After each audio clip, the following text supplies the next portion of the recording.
Your new one. You sound good. Yeah, I'm using the old Oh one right wow. now, because the new one, Oh, my new system doesn't have a webcam on it. It's only for I editing. see. So I mean, I dug this. I'll be honest with you, I dug this We're one out of the live, by the basement, way. brought it up. Oh, I actually, are you live yet, I am gonna be. Dan, or I'm not live yet? on Periscope, YouTube, and we are live on Facebook on Paranormal Warehouse right now. What's going on? Oh, awesome. We are live. Now that is Hey, what's going awesome. on, everybody? What's up, Periscopers? I bet you can't believe this. It's 8:30 and we're actually live, huh? This is amazing. We are actually I also, live. just before we get started, D, I don't know if you can you see it yet? I want you to look at our screen, our background screen, and I What? want you to tell me what's changed. Oh, that looks nice. You've got D Uh-huh, Paranormal, uh-huh, the Twitter. Dan Klaes. You've got uh-huh. paranormalwarehouse.com, Periscope. Oh What? yeah, I like it. And you got the two skulls on the Something's side. missing though that we normally would have, but we don't have. What's missing? Mm-hmm. Tuesdays. Tim, you can guess. You Well, can you guess if got you'd this. like. I'll give you. I'll I'm give just you a sitting here. hint. I'm afraid to guess because It's something you that know D didn't he made renew. a good curse It's on something just that D get it did wrong. not renew. Oh, I know what's missing. We don't have Mixler's Mixler. gone. Is that like where you go? That's where we first started. Oh When we yes. first started, we started the old school Mixler. It's like getting Yep. a phone number back in the 1980s and just keeping it, for purposes who knows why you need them. Wait a minute. Wait a minute. I have a landline I still have from the Do you? 1980s. Yes, it's That's still the crazy. same number. Oh, wow. Sounds That about is right. awesome. So, I'm really excited and I want to say hi and welcome to everyone that's watching. Thanks for joining. We are starting on time. This is amazing, or amazeballs, as I like to say. Yay! And I'm even more excited because we have the very awesome Mr. Tim Shaw with us tonight, which I think is amazing. And yeah, Yeah, really, really, really, really, right, Dan? really, really. Remember that? No, I'm really, really excited that I have the amazing D. Garcia and the most handsome, the virile and wild man of the paranormal, Dan Klaes. That's cray Yay! cray. Oh my gosh. Periscope is just booming. Yeah. Look at that. Everybody on Periscope, go ahead and hit that share button for us. Facebook, again, hit that share button. Invite followers, lots of hearts, lots of love. YouTube, hello YouTubers. I see we got some YouTubers out there. We got some Twitchers tonight. Sweet, we got some Twitchers. Yeah, Twitchers. Twitch, we're on Twitch. And we're also on Awesome. Twitter. Nice.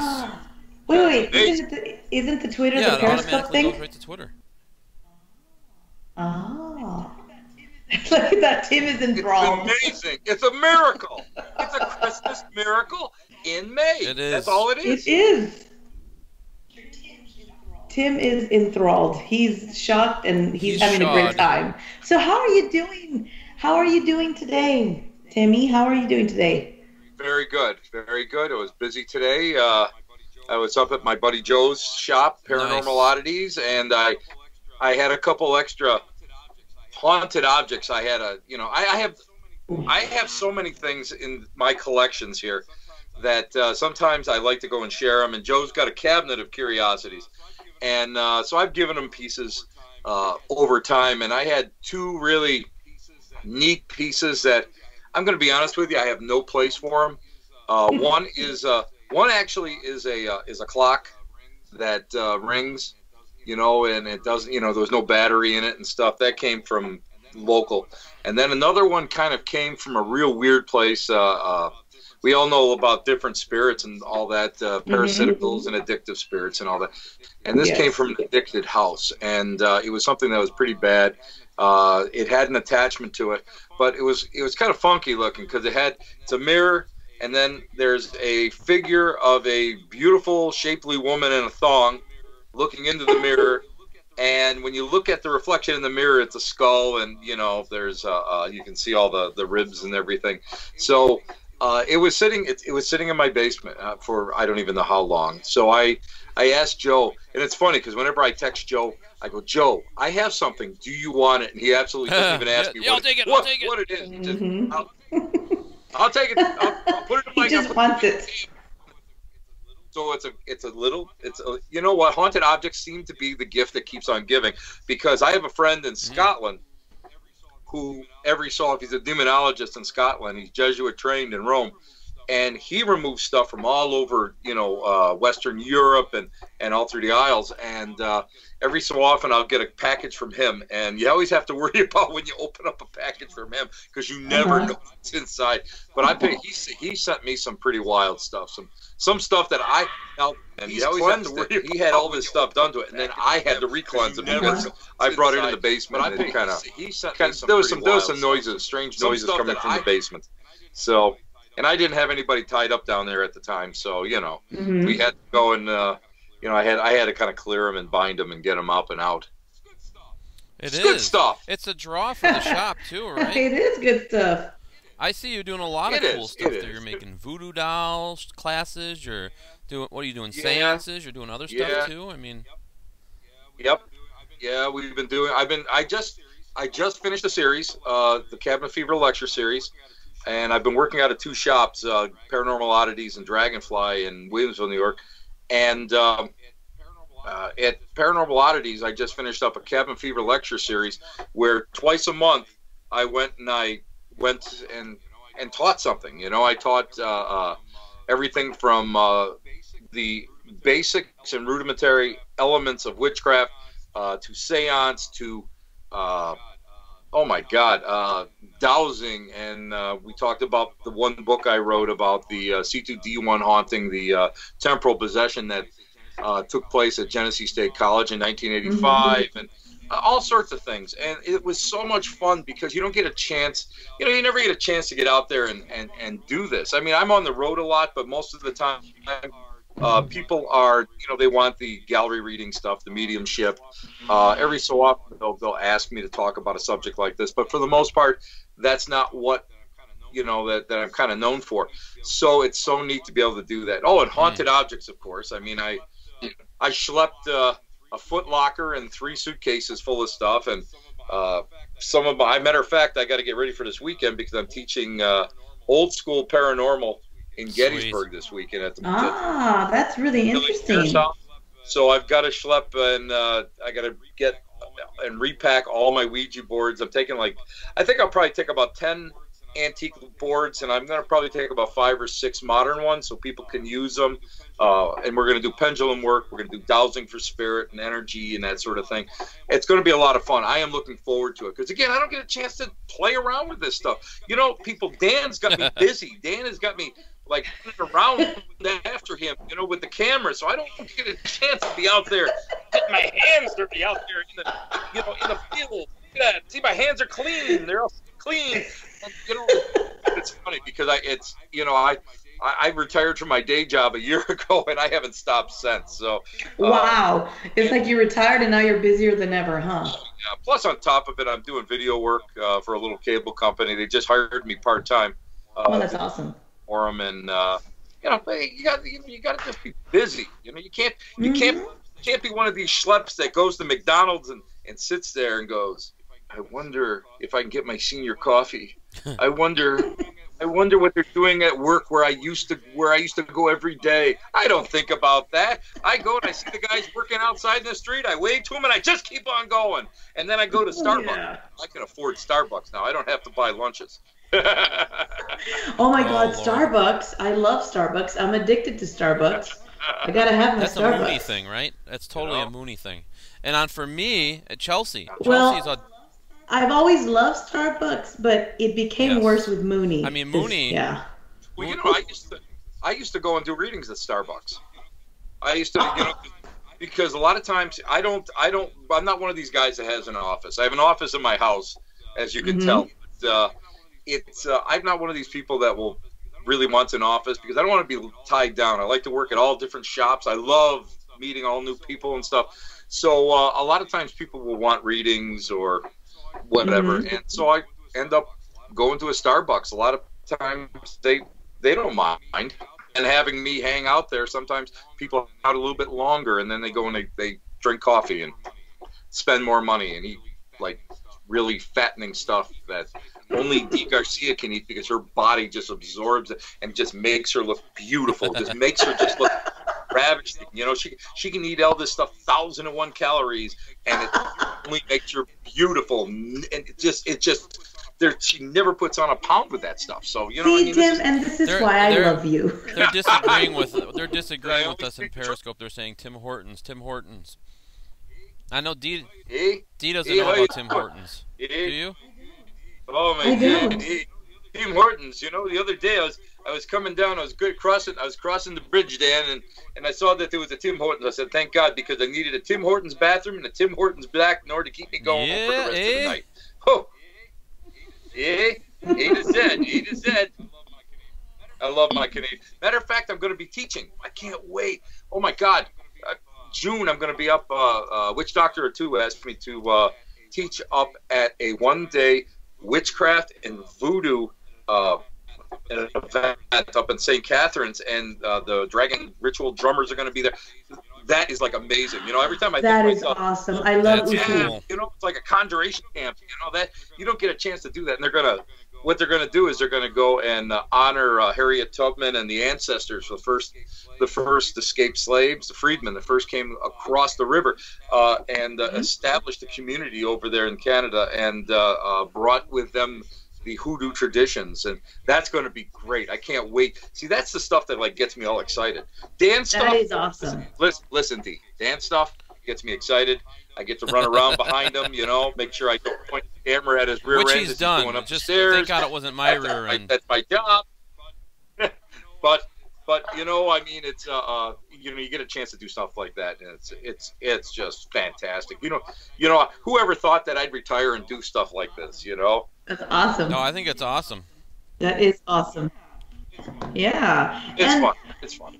Yeah, and you know, I think it's awesome that you get to follow Dan around now and do all that, and maybe one of these days we'll see you. You know, I know you're behind the camera, but maybe we'll see you make a little appearance. Once in a while, every so often, Dan and I were at an almost super secret location, Hinsdale House, and we filmed.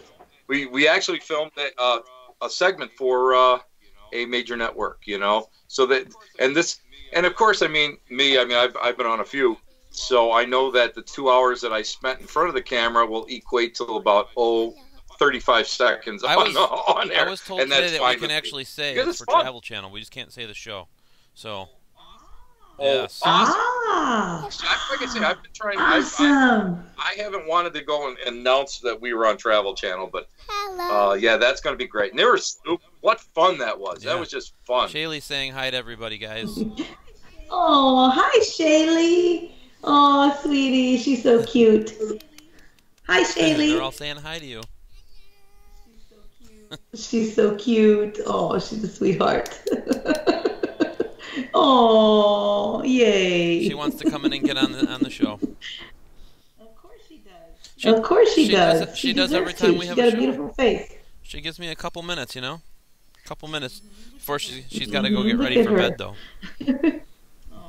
Don't you? Oh. Mm-hmm.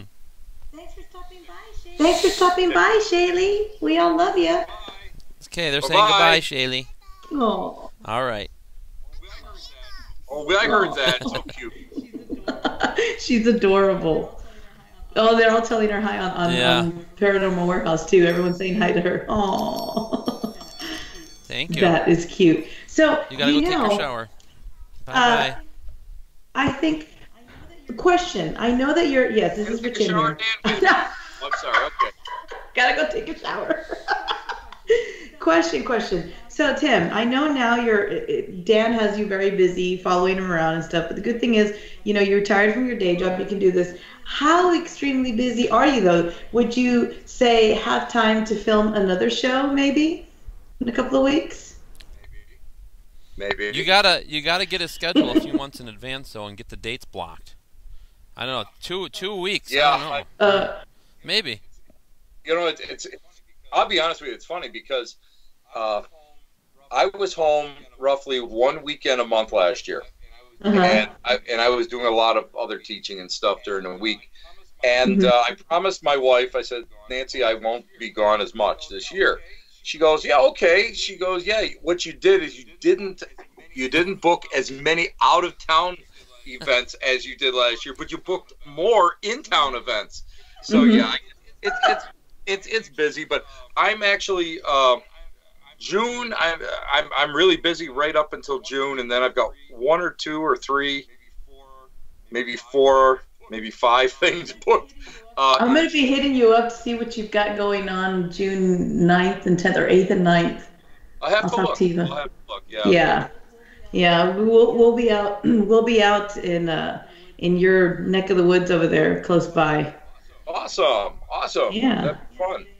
It'd be Yeah, fun. yeah, yeah, Yeah, yeah. because it's you know what these are the things that are fun to me. You know, you get a chance to go and meet people. You know, there's so many of us that know each other from the internet, from Facebook, Mhm. from doing different shows and that, and you never get a chance to meet people like face to Yeah. face. And that to me is what's fun. Like this weekend, I'm telling you, in Gettysburg, I'm stoked. I'm super stoked because there's like a couple couples that are going there, and they're like, do you want to have lunch with us on Saturday? Could you want dinner? And that's fun because you get a chance to go and really, you get a chance to really, connect with people. Of course, they could be axe murderers too.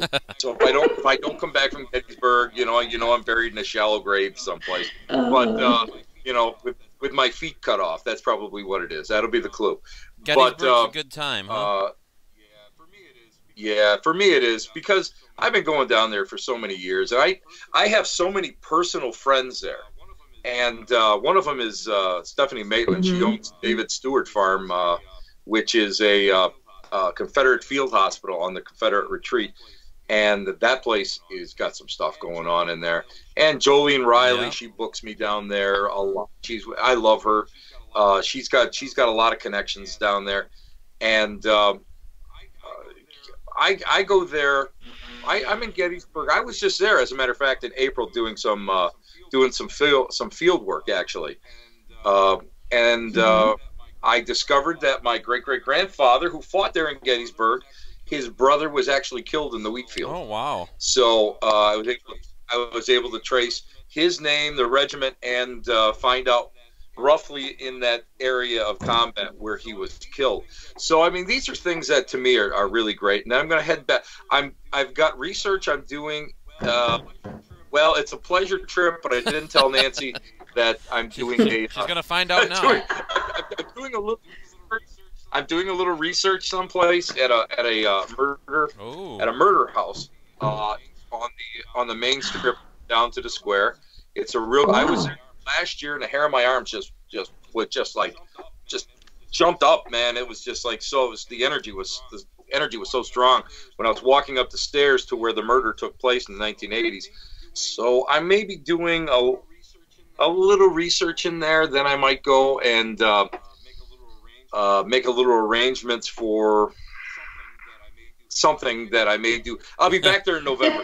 So I like how you're very good. Just a Something, tiny bit maybe cryptic. it's this thing that might come up. I'll be there. It's funny because my wife is like, you see something shiny, see you later. That's what it is. And especially with this, you try to, what's important is to make good friends and make good connections. They all know that I'm really big into history and the Civil War, and they know that I'm very, very, connected personally through my family. But they also Mhm. know that I'm very, very respectful with the Civil War and through the paranormal. That I'm not a thrill chaser. I do things in a very serious way. So a lot of places open their doors to me, and I knock on wood because it saves me buku money. It really does. You never know when you're going to get a chance to go into a house that just went on the market. That nobody's ever gone into, and it was a field hospital. This past April, we got a chance to go and visit a guy that, I mean, his property is on the battlefield.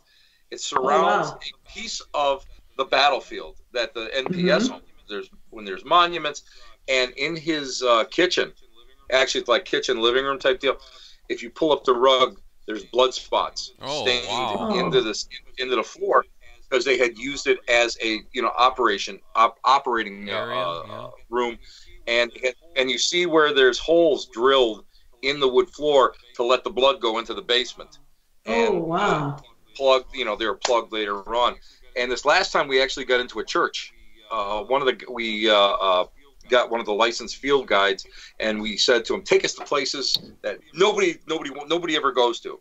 And he took us to a church, and the whole front of the church, it's all carpeted, but it's all where the operating area was, and it's all bloodstained in that area. So it's really that's the stuff that drives it home to me, and I get a chance to actually go and when you see that stuff, it like you just stand there and go, wow, and the vibes that come off of it and everything. So it's great, and I just like wandering Gettysburg.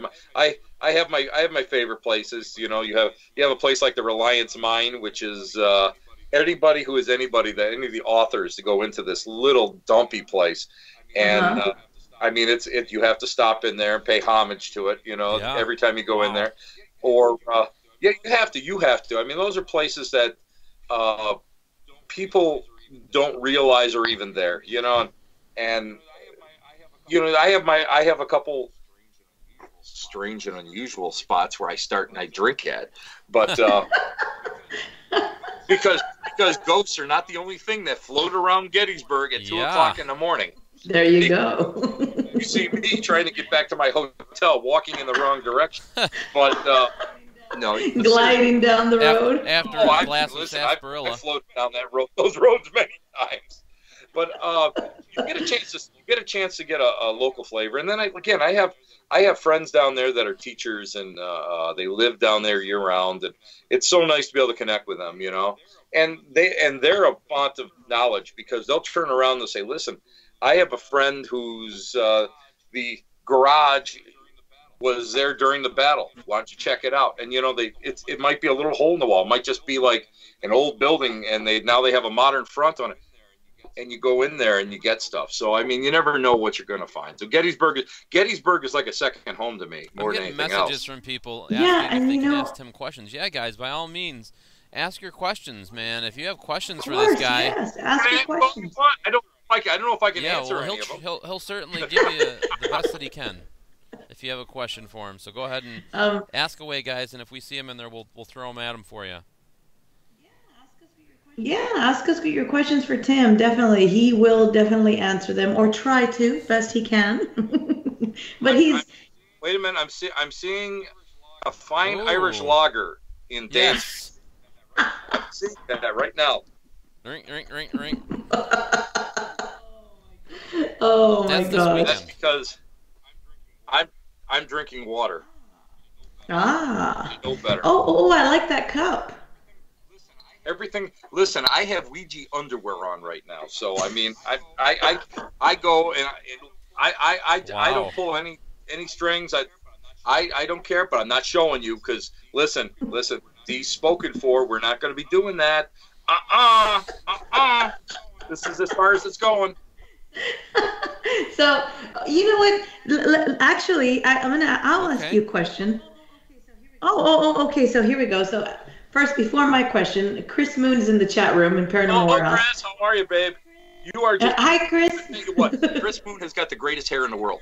If I had hair, he'd be like Chris Moon. Oh man, he's got great hair. He does.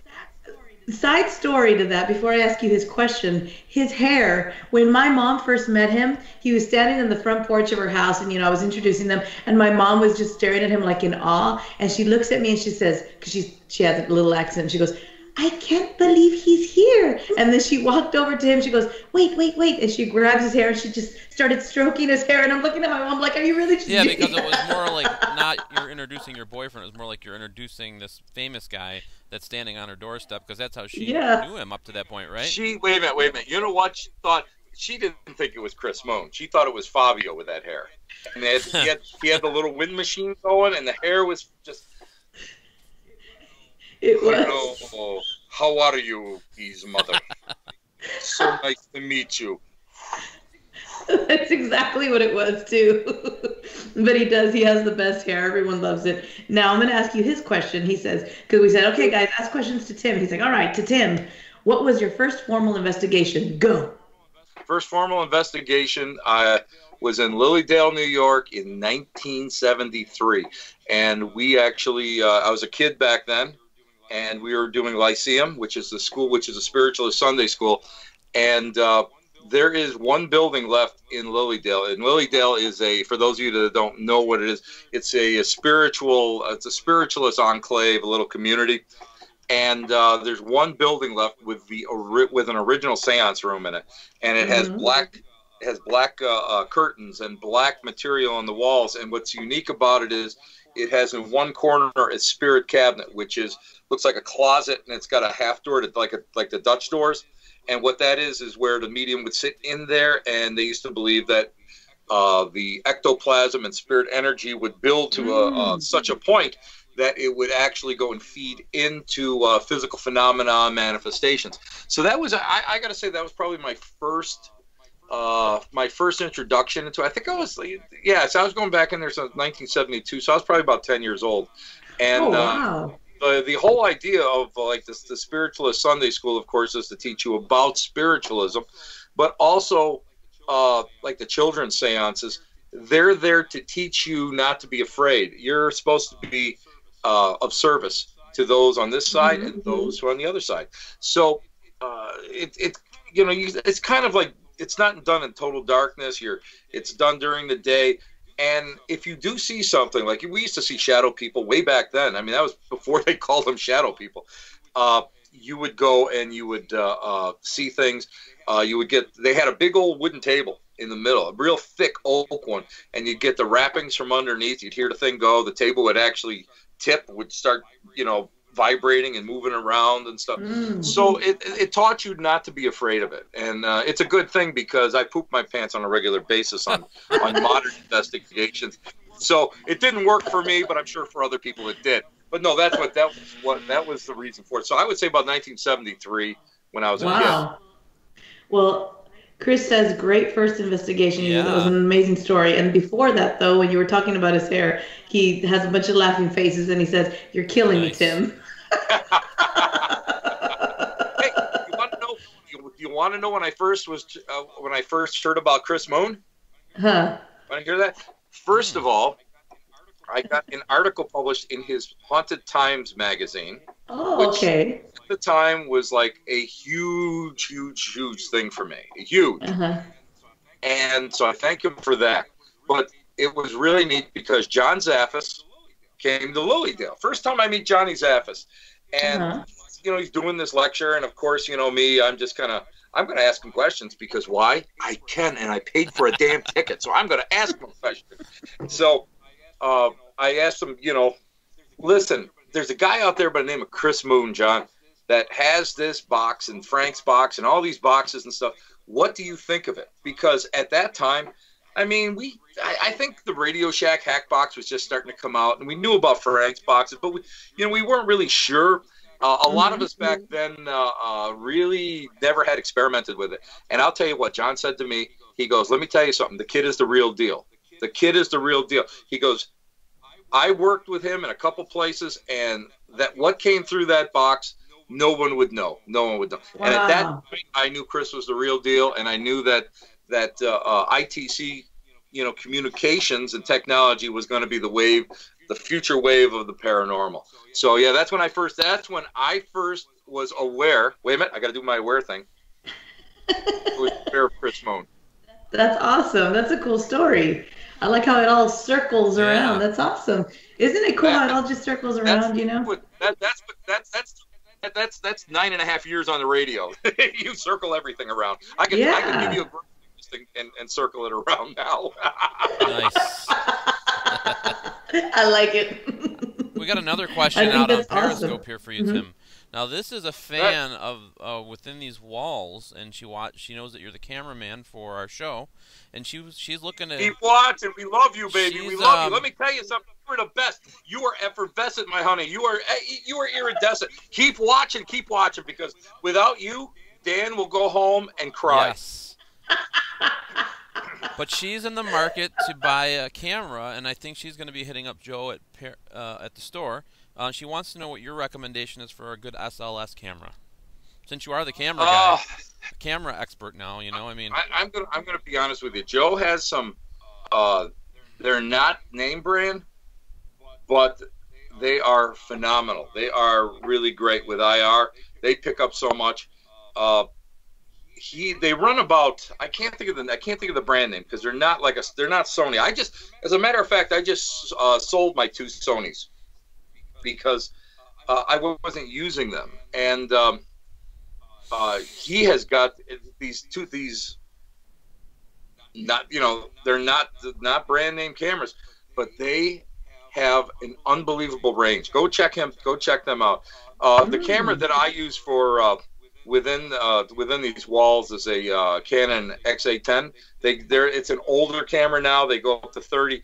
Those run about a little over $1,200, and I'm using a 4-point LED lamp that is runs off a 9-volt battery.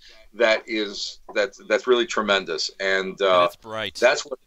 Yeah, I've used so many different lens or different IRs and stuff, and custom built ones, and I have ones that are like the size of bread boxes, that you put them on a road, and I can almost go a quarter mile down the road with that.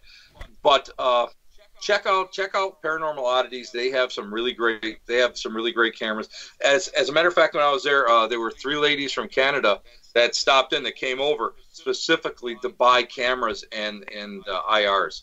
So yeah, wow. I go with them. The problem is that a lot of cameras don't have the IR capacity. They have low lux, and low lux is great because I'll be honest with you now. In low lux, I use UV light, and when I use and I'll be honest with you, when I do when I'm doing an investigation, I have a small Canon, just a real small Canon camcorder, $200 camcorder. It's not about the size of the camcorder, Tim. It's just how it produces.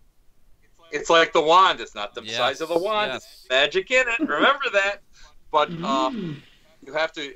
I like that one is great, and it's got a phenomenal low light capacity, and I use UV, and I had a custom UV made, and it was like $60 to have the guy put it together, and I got to tell you, it's really neat. Now Joe and I were experimenting with it, and we're starting to find that we're getting more phenomena with UV light than with IR. IR, we get to capture what's going on in the room. If you're using target objects, you want to use that. It's phenomenal for it. But if you're looking to pick up wisps of mist or even we've picked up I know I have picked up like shadow people for lack of a better term. The UV seems to really work well in low lux or low light conditions. So when you're looking for a camera, look for that too. But IR is fantastic when I'm chasing Dan around. But but for investigations, my thing is I set like 2 or 3 of them up, and even my Canon DSLRs with low light with the UV on it really have caught some neat stuff. So there's a lot of different things, and don't always say you get what you pay for. The quarters of the cameras that I'm talking about up at Joe's are, I'm going to be honest with you, under $200 with an IR light, and they're really good. They're really, really good. I wish I could give you guys the brand name. I don't have it in front of me. And Joe's out of all the people, he's probably the fairest out in the business. Yeah. He'll give it to you just because he loves to have good people doing paranormal stuff. That's exactly it. I've known Joe for a long time, and Joe will turn around and he shares his knowledge because I am like a geek who has no idea what geekdom is, and when I have a question about it, even for the camera now that we use for the show, I sat down with Joe and we seriously decided on the components that I needed. And every time I needed something new, he could find it for me. You know, like the underlights. You know, I'm using GoPro underlights, natural lights underneath it, so that we can go and shoot in different conditions. He got me 2 red lights so that they point down so I can see my feet. So when we're going up and down stairs in total darkness, you know, the old man isn't falling down, you know, and laying there on the floor, which is going to happen one of these nights. But I mean, also, I hope not. Oh my God, yeah. But also, I mean, the different microphones, because you have to be so careful with the different microphones. Some mics are too sensitive, other mics aren't sensitive enough.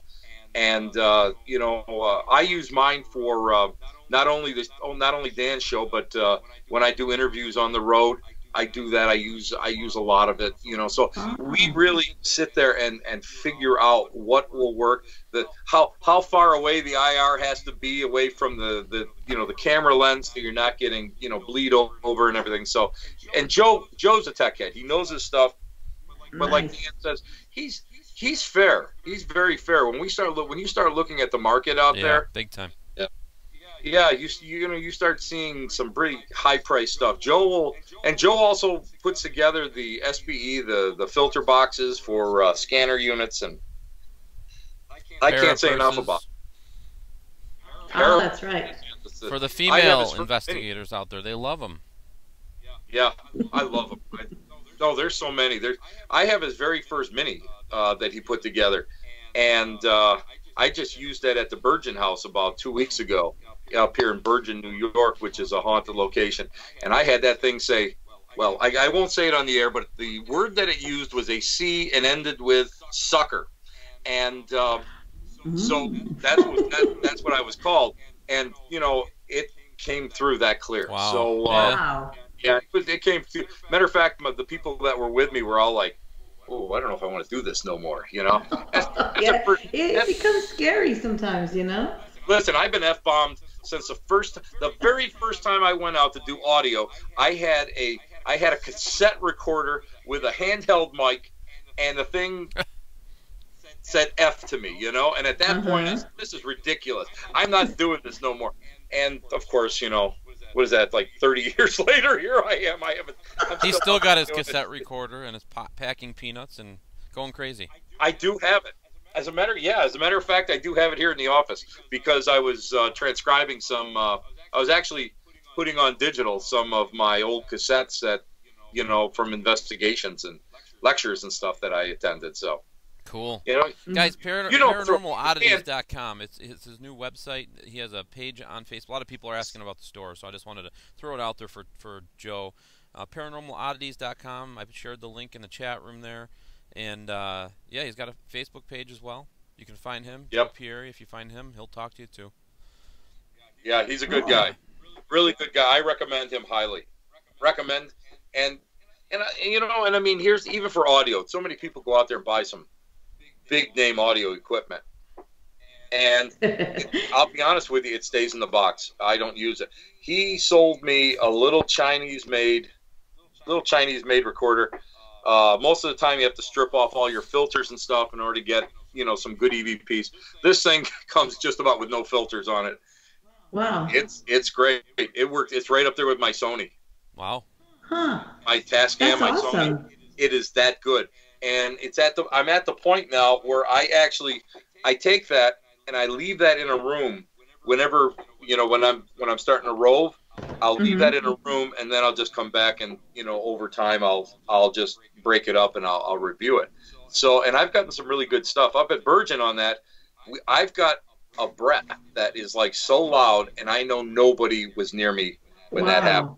It's so loud, and it was picked up on that little, and it's like $35. I mean, you can't beat it. Wow. See, you don't have to drop a bunch of cash to get some equipment to go out and investigate. And some people, they think that you've got to drop all this money to get, and I mean, look at that $35 little recorder, and you get, bomb EVPs on it. And it's cool that you're talking about that because some of the questions in the chat room. I was looking at Paranormal Warehouse, and people were asking, what do you recommend is the best thing to use for EVPs? And actually, somebody was asking here, what do you recommend using for EVPs and for listening back to EVP audio? You know what? I'll be honest with you. Because I'm a cheap old bastard, I use a software. It's called WavePad. It's like $40, $45. That's what Chris uses. Yeah, I've used that for years. I edited all, even when I was on CBS Radio, I edited the shows, after it for podcast on that software. And I have to tell you that it is very, very clear. It's crisp. You can control it, which is what I like. You can, and if you're careful with amplification, you don't want to over amp it. But if you're careful with amplification, you can really bring out some stuff that's kind of hidden. When I was up at Hinsdale years ago, before Dan Klaes owned it, when I was up there, because it seems to me Dan's always owned it. But right, I got an EVP up there that was so neat. I was using two microphones, all hooked into a mixer, hooked into my laptop. And I recorded it, and it picked up whatever it was repeating everything that I was saying. And where I said, well, do you want to continue this session? It said no. And I didn't hear it, even with headphones on. But when I played it back, of course, at home, it said no. And, of course, I didn't catch it, so I kept on going. And then it started getting nasty because it no longer wanted to keep that communication open. But, it's really a real simple. Yeah. It's really simple to learn, and guys, again, Google search that. People are asking, where do you find it? Just Google's WavePad. WavePad, yeah, it's out there. Listen, guys, I'm 60 years old. I am not born of this stuff. I'm lucky. I told Dan for the video, I had to dig out an old computer that still had a camcorder on it. So it's if I can do it, you can do it. And you. Yeah, Chris also uses the WavePad. He uses another one too, the one that comes with what's it called? I don't remember what the other one is called, but he uses mostly the WavePad. That's the one that he does all his work. And lately, what he's been doing is he's been recording his Ghost Box sessions. Why are you laughing? Because you're like you can't think of the word, and you're just like, yeah, he uses this other great anyways, he uses WavePad. I don't remember. Because he does. Shut up, Dan. So he uses WavePad, and he uses. Hold on, now I'm sitting in his computer here. Watch. The one that comes with the Adobe. What's that one called? Sorry, she's deleting your files, Chris. As you speak, she'll be back to the old beast computer next week, where we're late and lagging and sounding like androids because she screwed this one up.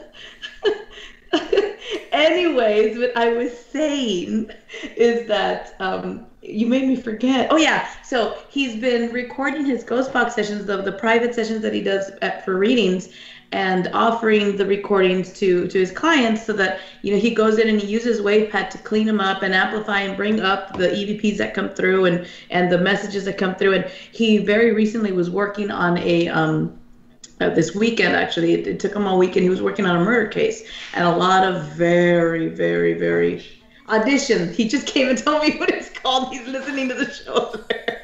Audition, that's what he uses. Anyways, so he was working on a murder case. Tim's laughing now. So those are the two he uses. But he was working on a murder case, and actually a lot of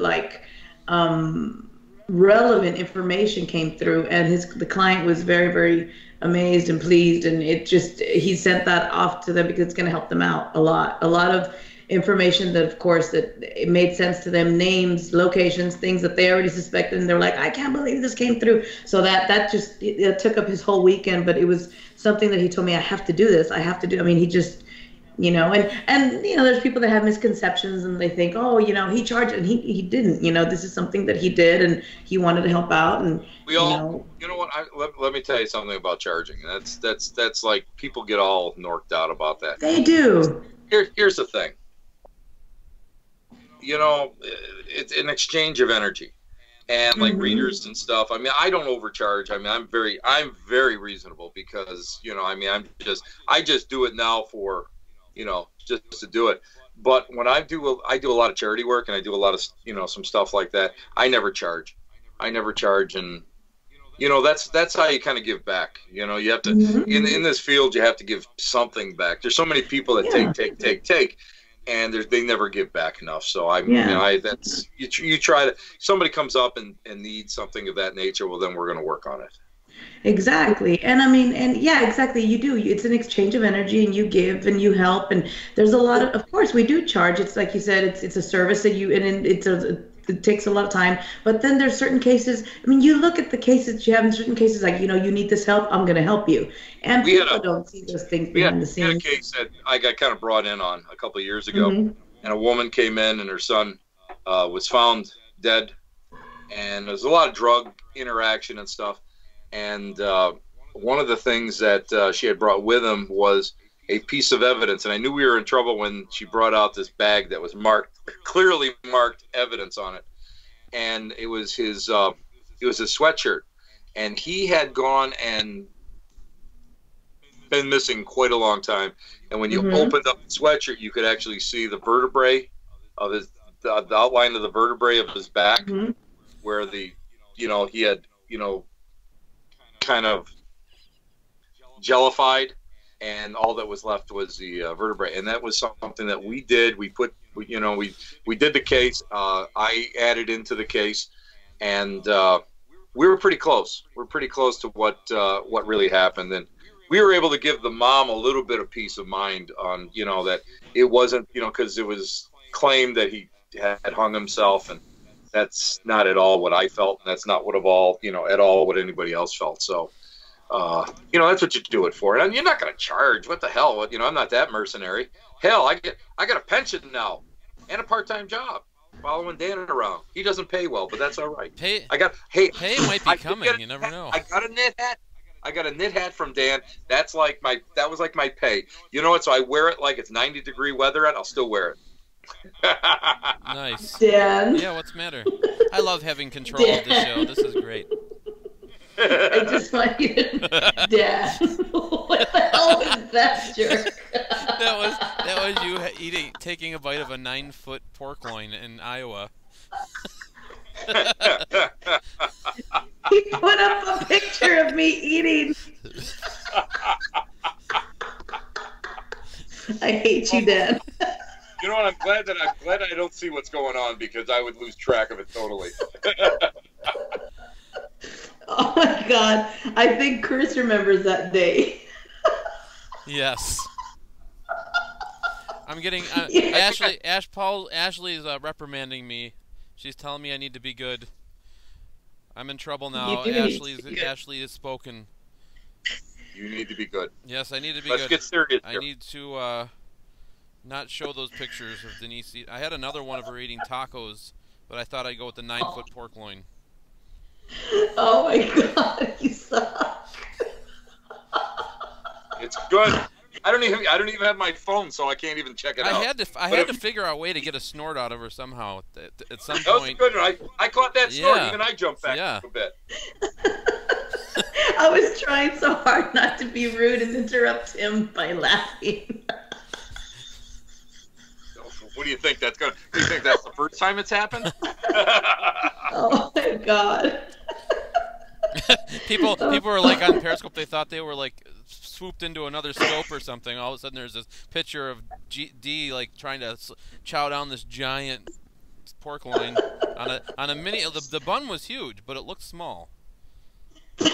And then Julie Cole on Paranormal World says, "I was like, what the hell am I looking at?" I wanted to. Now I can't even think. But there was a question in here on Paranormal Warehouse that I thought they wanted me to ask you, Tim. This is from Pauline Rockwell. She says, where is the best place in Gettysburg to take a teen that is super interested in Civil War history and the paranormal? He is a sensitive, so I have to be really careful where I take him. Thanks. Okay, I'll tell you what. You have to be real careful in Gettysburg if you're a sensitive. I mean, because of the fact that there's so much there, and it's been amplified over the years because of the history and the tourism and everything. There's a free place that's neat, Sachs Bridge. It was on the Confederate retreat, and people have consistently been able to get really great EVPs there. I have to tell you that it's really it's a neat place. The only thing is because it's free, so many people go there. So, but for a pay place, it's super sadness. But the Jenny Wade House. Oh yeah. The Jenny Wade House is a place that if you can control your emotions when you walk in there, it's a pretty neat place, and you'll get really good responses there. I've been in there, I don't know, maybe a dozen times or so, and I've always gotten something neat. Cool. Great question. That was a good, and you know, I feel like it's important, and it's important for her to know, because she wants to take her teen, is extremely sensitive. It's good that you let her know it's a place that you've got to be very careful, and I want to go there. It's one of my places on my list where I want to go and check it out. I've always been drawn to that place. You have to, you know what, the big occasionally I'll teach a mediumship class. Occasionally, I used to teach a lot of, and the big thing that I have to teach people is boundaries and control. You're always in control of every spiritual situation that you walk into, but boundaries are how you work, and you don't allow spirit to bother you when you're not wanting to work with spirit. You don't want spirit to wake you up at 3 o'clock in the morning and say, "Hey, I've got this great idea for you," or I got to tell you something. It's like, shut up, I want to go to sleep. And it's the same way when you're walking down the roads and you're walking, a lot of different places, or you're wandering places where there was a lot of death and a lot of vibe coming out of that ground. You got to be real careful. You got to almost ignore it. You teach yourself to ignore it, and that's the way I teach people to work, and then that's the way that I work. Of course, I learned to ignore everything. Dan tells me something, and I just ignore it. Yeah, they're all saying that Dee is plotting revenge right now. Probably. Yeah. Steve Dunn. She's thinking revenge, Dan. I am too. Listen, all I'm going to say is she may have that photo of Dan dancing around the fire naked with a dead chicken on some voodoo thing. 8x10 glossies, $25.95. You can get them on. You can find them on hauntedhinsdale.com. That's right.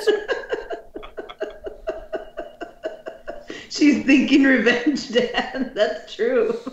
How can I get this mother? Yeah, How can I get this mother?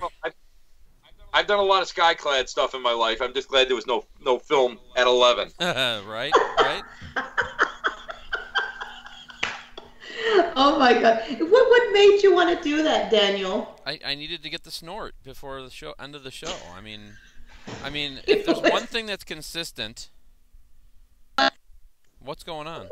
If there's one thing that's consistent for Phenomena Encountered, we get the snort before the end of the show. And if I have to do whatever it takes, whatever means possible, to come up with something new to get you to snort, because Pickles doesn't work anymore, John's Wilkes Booth doesn't work anymore.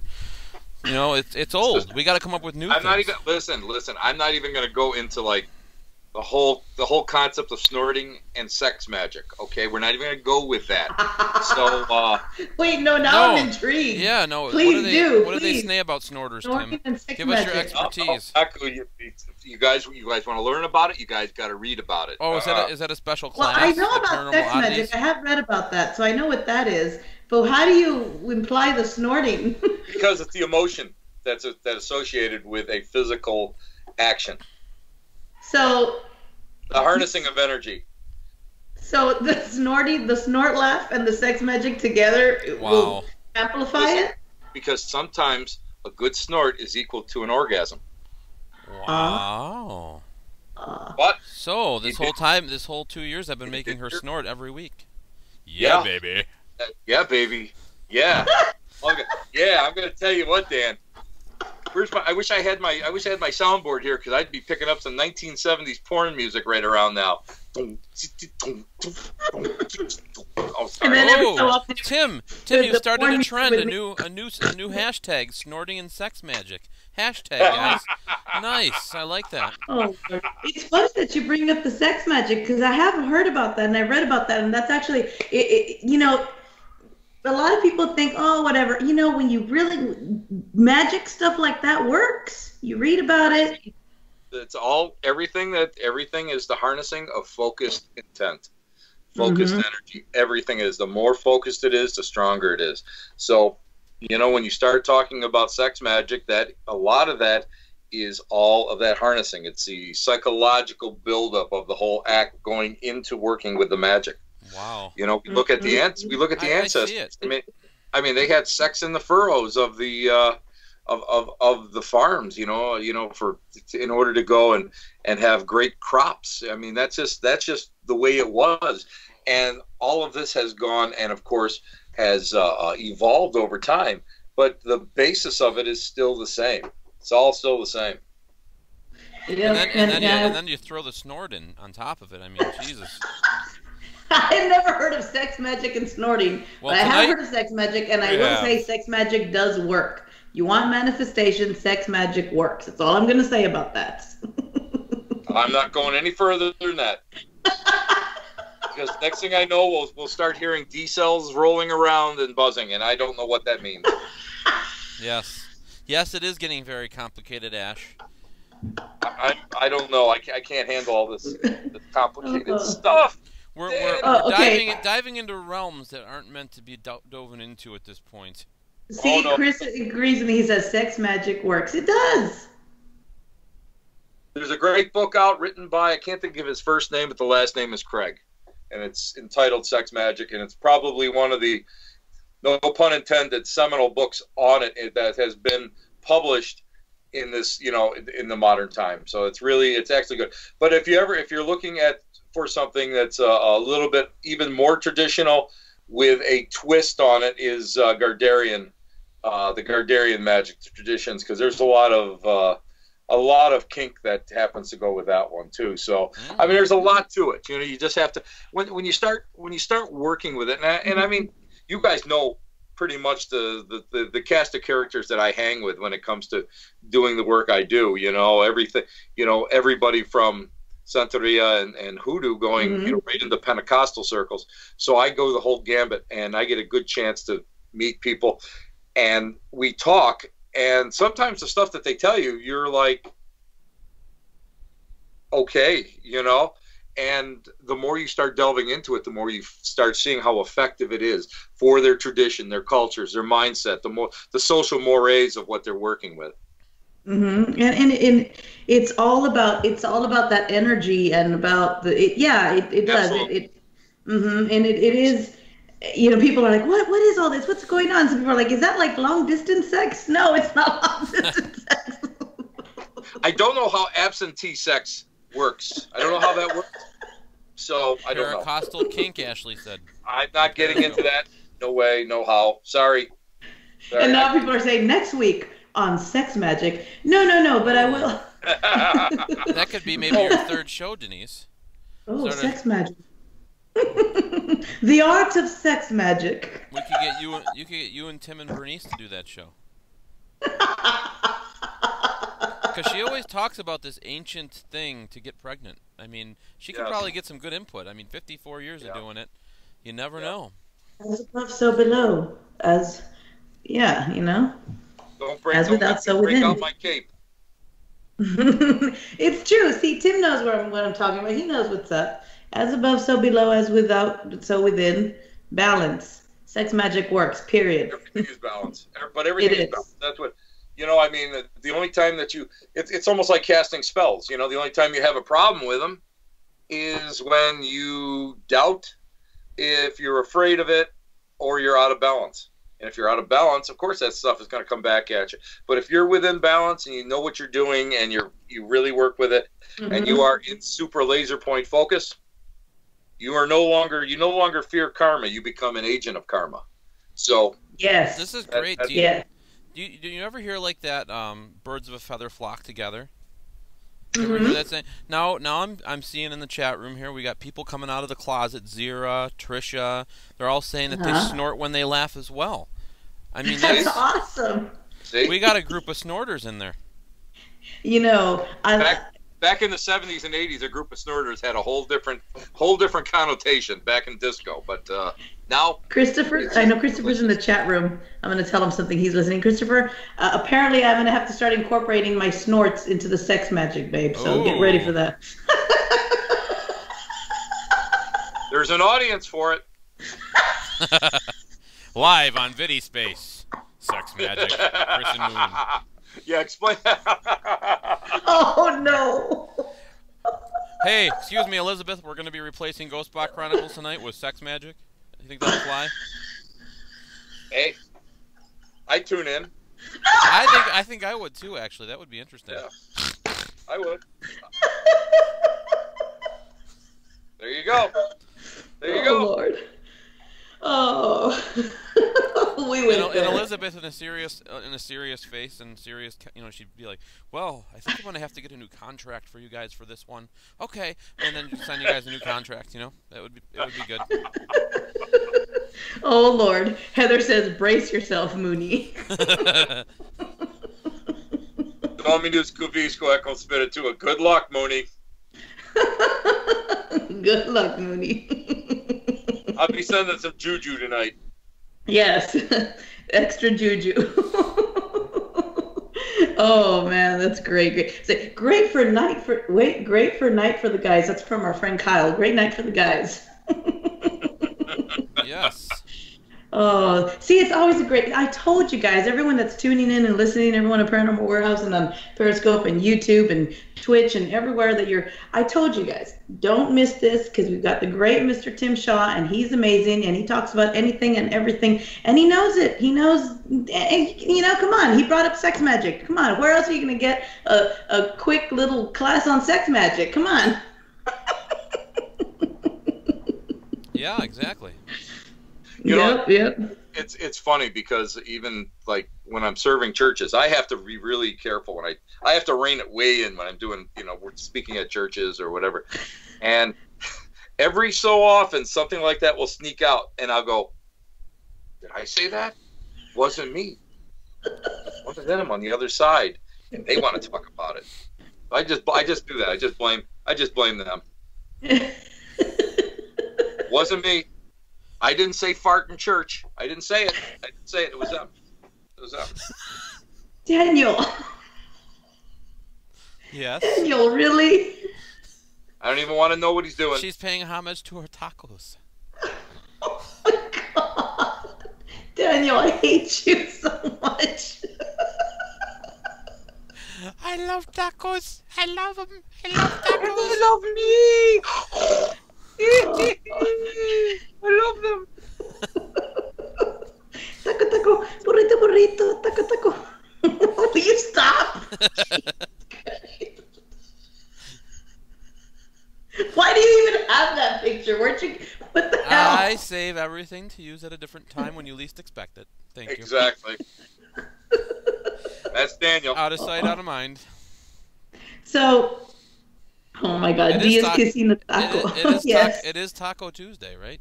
It is Taco Tuesday, and Chris just said, Dee, that was Dee kissing a taco. Oh, no. It happens. Because once we mention Taco Tuesday, one other thing gets brought up. in remembrance of Paul Kenyon. Oh, yeah, that's right. You don't know this one, do you, Tim? No, I know Paul, so that's I can't even imagine. I can't even imagine. We'll just say it. Testicle Tuesday. Testicle Tuesday. And he actually made like little graphics for us with these balls hanging, and it was kind of Paul Kenyon for you. It is Paul Kenyon. Yes. Yes, Paul Kenyon is Paul Kenyon. Paul I Kenyon gotta is get a Paul picture. Kenyon. You know what I have to do? I gotta get a picture of Dan eating a meatball and put it up and see it's Testicle Tuesday. Yeah. Oh, Good luck with that teeth. I'm on high alert now. After that, I'm screwed. So I got to be on high alert when I'm around you. Yeah, just So you're wait. gonna be snapping pictures when I least expect it now. Yeah, I am. I'm gonna make you eat a meatball, and then I'm gonna have Chris take a picture of you doing it. You guys are brutal. I love you guys. So we're gonna be. Let me see. Let me look real quick at the calendar. We're gonna be in. We're gonna be filming over at Wildwood, June 8th and 9th. Mm-hmm. For Ghost Box Chronicles Live on Vidi. And Dan, are you gonna be there? I possibly, yes. Okay. Well, Friday I can. Oh, okay, awesome. Because here's the thing we're running into. We actually may need. I feel like I'm putting you both on the spot here on the air. You got no choice but to tell me yes. No, we actually may need help with the filming because our camera guy can't make it out that weekend, but we're going to keep the date. So we need help looking for someone that can film for us. I'll have to look. I'll have to check my schedule. Awesome. It's June 8th and 9th. So that's a Friday, Saturday. It's Friday night, Saturday night. I'll take a check because the one thing I've learned I've been married over 35 years now, and it's like I don't want to risk divorce court. So I got to make sure that that everything is good. I'll tell you what though, you go out there, you'll get a chance to touch the Fabio hair. Oh, she's selling it big time now. I am. You'll get this. I am Chris Moon. Yes. You may touch my hair. That's enough. No more. Not only will you get the chance to touch Chris Moon's hair, but you could touch his box. That usually costs me $45. Really, that usually costs me $45-$50. You know, I mean, you know, I don't know if touching his box is actually worth it, but it might be. I don't know.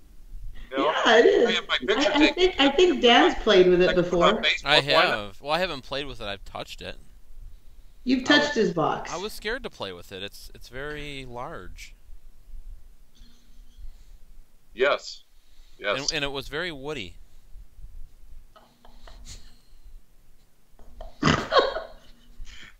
It was kind of like a wooden box. I haven't heard that term in a long time. Why? I have one of his boxes right here next to me. I'm touching his box. And if he's watching, saying, "Please put my box down." That's cool. I just touched his box. On camera. I'm telling you, there's an audience for it. It's a nice box. It is, too. I've seen a lot of boxes in my time, and that is a very nice box. It is. Yeah, it is. I like it. It's very very nostalgic, very vintage looking. It's not dusty. It's not dusty. It's very sleek and smooth. Dolphin smooth. It's good. There's no pimples or anything. It looks good. No. No blemishes. I got one. I got one back here. You want to see? You want to see my box? Yeah, let's see. Let's look at Dan's box. Oh. See? Oh my God, Kyle. Isn't that nice? Let's see. We're on a delay here, so I gotta wait till it shows up. This is a Your nice box is on delay. This is Andre's box. Oh yeah, so is this one. Those are nice. Those are nice. So is this one. Yeah. That's why it looked. They kind of were similar in size and shape. Oh, yeah, that's right. So you know what? You and Chris have very similar boxes. Very similar. Cool. You know, on a dark night, you may not know which is Chris's box and which is Dan's box. You could confuse one box for the other box. Have to be very careful. That happened in the 70s and 80s too, you know, D. Lived through it. Yes, it would. Oh my gosh. So Chris just said, "What the dot." Now, aren't you guys glad you brought me on to talk paranormal? Oh yeah, we did get some paranormal, didn't we? Yeah, we did a little bit. Yeah. Oh my gosh. It's almost an hour. Okay, you're gonna love this comment. Michelle Childer says, "It's got knobs." Mm. Usually you have to buy those by the box, you know. And then Chris also says, "Why are you pimping my box?" This is great. Because you can. Yes, because I can, because it's right here in front of me. They said on Periscope, they said the show has gone to the box. It has gone to the box. Woody boxes, very woody. Play with There his. we Oh go my again. God! People are telling me on Woody on knobs. We're getting all of them coming in. play with his box. You know, hey D, Tim, and Daniel. Then I got people popping in that probably are. But what is going on? Yeah, they're Why just is- tuning in for the first few minutes late into the show, and we're talking about this. Like, what the f kind of show is this here? Yeah, we need some ambiance music. How's it go again? Sounds like you're choking on an enchilada there or something. I was impressed. That was good.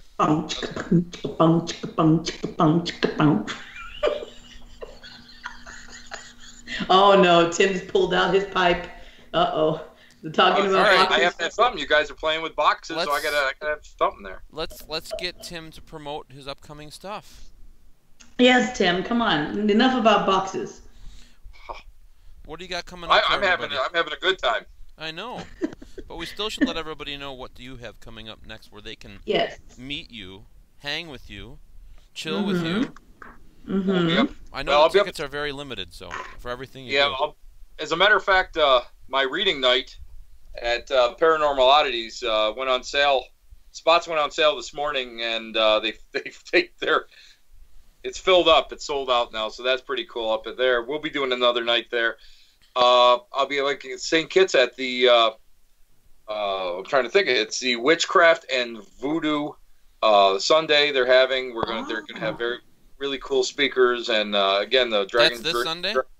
That's going to be coming up but this is May, right? Yeah. So it'll be coming in June. Cool. You can get all the details on my website at www.timothytshaw.com. Did you hear that? Mm-hmm. Smile, Kyle, Ashley Pauls. He's coming to your country, baby. Ooh. So it'll be a lot of fun. That's really an honor to go up there. I'll be in July. I'll be in Detroit. I'll be doing a ghost hunt and lecture on the USS Edison, which is a lot of fun. And of Nice. course, Dan, am I going to see you up at Sault Ste. Marie this year? Oh yeah, we'll be up there. Dan and I are going to be at the Hopefully Michigan. hopefully another fun plane ride again with you. Oh my Ah. God! Yeah, well, it's always unusual. Yes. Getting there from Buffalo International to Detroit was interesting, and the Detroit to Sault Ste. Marie was even worse. Yes. We had a slight malfunction with the engine, and we had to return. I remember that. Yeah, it was scary. And the best part is Tim Dennis, that's on Dave Schrader's show, and I were in such hysterics during the whole thing. We didn't even know. We got off the plane going, where the hell are we? This ain't Sault Ste. Marie. Back in Detroit. Oh, man, right to the bar. Right to the bar. Okay, now we're ready to go the rest of the way home. Let's get up there. Wow. But yeah, it was fun. Those are the fun events. I'm building. I'm doing a lot of work, actually rewriting a lot of my lesson plans, and I'm gonna have sporadic classes during the summer at Dragonfly Studios in Williamsville, New York. I'll be doing stump readings once a month. We'll be doing outside work, and I'll be at I'm trying to think of the church, Santosha's church services. Santosha, yeah. Santosha, and they're going to be they just moved them because of the work at the meeting house. They're going to be at the Universalist Church, so I'll be there in June speaking. I will be the speaker, and I will be almost respectable. You're going to be great. Don't You're plan gonna on be it. great. It doesn't work. All I got is a joker up there in my spirit guides going, hey, tell that lady in front that she's got a funny wig on. I mean, you gotta filter that stuff out when. It's funny, the comedic psychic. That's what I'm going to call you. Oh, yeah. Mm-hmm. Here. Let me get serious for just a couple seconds. Okay. Uh huh. In the book Lily Dale by Christine Keeler, there is a psychic who actually lives now in my relative's house in Lilydale. And I don't want to say her name. She's a great person. But she made a point that those out there, you know, you guys all know what gallery work is where you're actually bringing spirit and the readings and messages to people. Yes. You know, it's part of, actually, when you get down to it, it's part of our church service. But she made the comment that the most beloved and the most liked mediums are not the best mediums. They're the ones that entertain the people. Well, my goal is I don't understand why I can't be funny. Exactly. I'm right there with you. And here's my thing. I'm a very lazy medium. And I'll tell you why. Because it's so much easier to read a crowd. I mean, usually when I'm in Lilydale, it's anywhere between about 125 to 250 people that are in the you know, the where it's the auditorium or by the stump or whatever. And what you do is you make a couple little bad jokes. And people laugh. Well, that laughter brings in joy. And anybody who's a psychic or anybody's in a meeting is going to tell you that the energy of joy and happiness raises the vibrational levels. Yes. Slowing their vibrational level down, and it's so much easier to get that connection in between. And it's very, very true. I say that all the time in my classes. So, I mean, and here's my thing. When I just did a flower reading. Flower readings, it's flower scrying, and in a gallery situation. And it's an old way of doing things. And I love making jokes with the people. I love making people laugh. But I also love bringing spirit messages through. So if you can do both, and I mean, it's funny when I do when I do gallery, like up at Sault Ste. Marie, I'll do a couple galleries this year, and I do flowers. I throw candy to people. You know, it's what you want to do is you have that connection. You want people to relax. You want people to just be a part of it. You know, you want people to accept it. You want people to try to open their brains up, their minds up, take those defenses and drop them down a little bit so you can actually get there and you can actually do some good work. But why can't you be both? Why can't you bring joy and happiness and bring good messages? So, you know, that's how my own dogma to work. Same thing with one-on-one readings, private readings. You've got to be able to do it from that standpoint. I mean, I've done 80 some readings in a single day, you know, where I've brought through and I've worked it. And it's all because you can do it because you get that energy, you know, from working, you know, and that fun and that excitement and joy and love. It's really great. And I you know, people don't get that. It's the same thing when you're out doing paranormal investigations.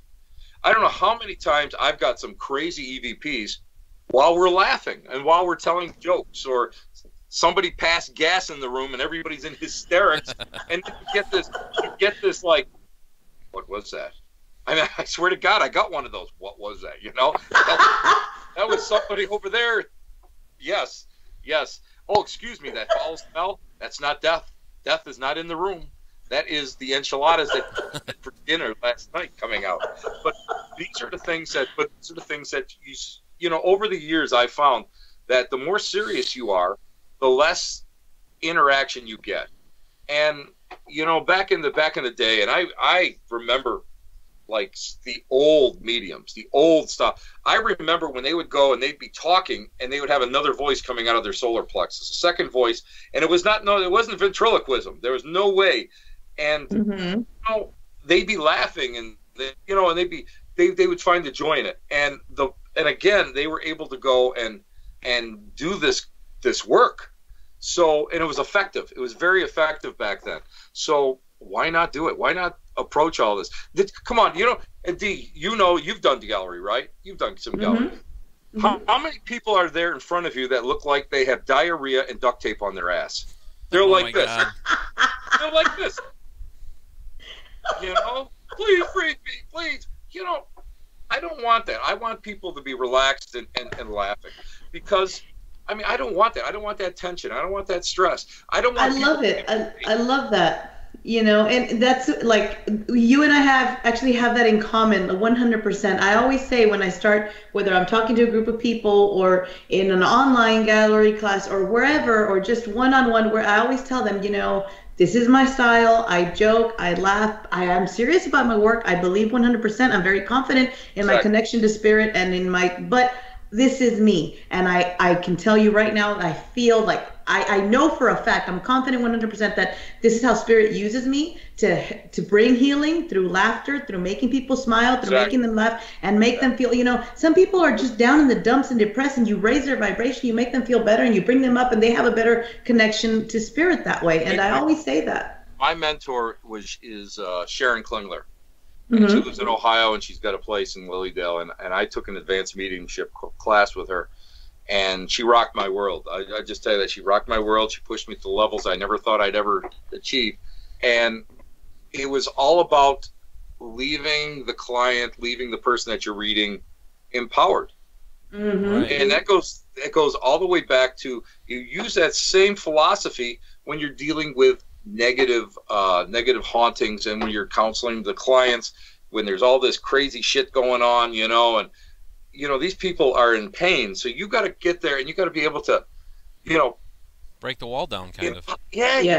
And the more empowered they are, the less that the negative activity goes on, because usually it's, you know, it's very seldom do you get like a true possession case. Very, very seldom. Most of it is parasitical, you know, and you know, sometimes it's attachments, parasitical, or just negative energy. But when you take control, and that's why I teach, you're in control of all spiritual situations. You can turn it on, you can turn it off, you can ignore it, and you can make it obey you, to force it out. And once you regain that control and that focus and being empowered, it lessens. And it helps these people. And that's what the whole idea is. That's what you have to do. And it may not work the first time, second time, but you've got to keep reinforcing it in these people. Exactly. And it's the same, and you let that trickle right down from you know, your worst cases going down to just, you know, mediumship work, you know, or psychic work. You have to be able to do that. So, you know, and besides, and the other thing that pisses me off is I've had 1,001 teachers say, D, look into my eyes. Turn off the ego, D. Bullshit. You know what? The ego is what makes you who you are and makes you effective. You know, you can't have a big head, but on the other, you know, you gotta be confident. Yes. Yeah, you got to be able to go, and you got to be able to be effective. And the ego is what makes you not a carbon copy of who you learn from. So you keep your ego intact. And let's face it, when you pass over, you get the essence of personality. What do you think the personality is? It's ego. It's all ego. It's all part of that. So you want to keep that. You know, you never want to surrender that. And people don't get that, because why? You know, because D, look into my eyes. Exactly. Look into my eyes. You must be serious at all times. No, you don't. You don't have to be serious. Yeah. You can enjoy your life. And that's the big thing. That's the other thing. You got to enjoy your life when you're doing this stuff, man. This shit can like weigh heavily on you. And if you're super empathic, you're going to be carrying these burden packs with you all over the place. And you don't want that. You want to be able to go and, you know, you want to be able to do a reading and then shake it off and say, yeah, let's do the second one, baby. Or you're doing, you know, you're blessing a house, or you're doing a clearing in a house. You want to be able to walk out of that house and say, I did the best I could. Boom, gone. Until, you know, if you're called back or whatever, then it's a whole different thing. But I mean, you just got to keep doing that, and you just have to keep that ego there. So, and that ego will protect you too. And it's about balance too. It's all about balance. It's true. I agree with you. I know some people say, oh, you know, it's all ego, but you know what? You have to keep all the parts of you. This is my balance.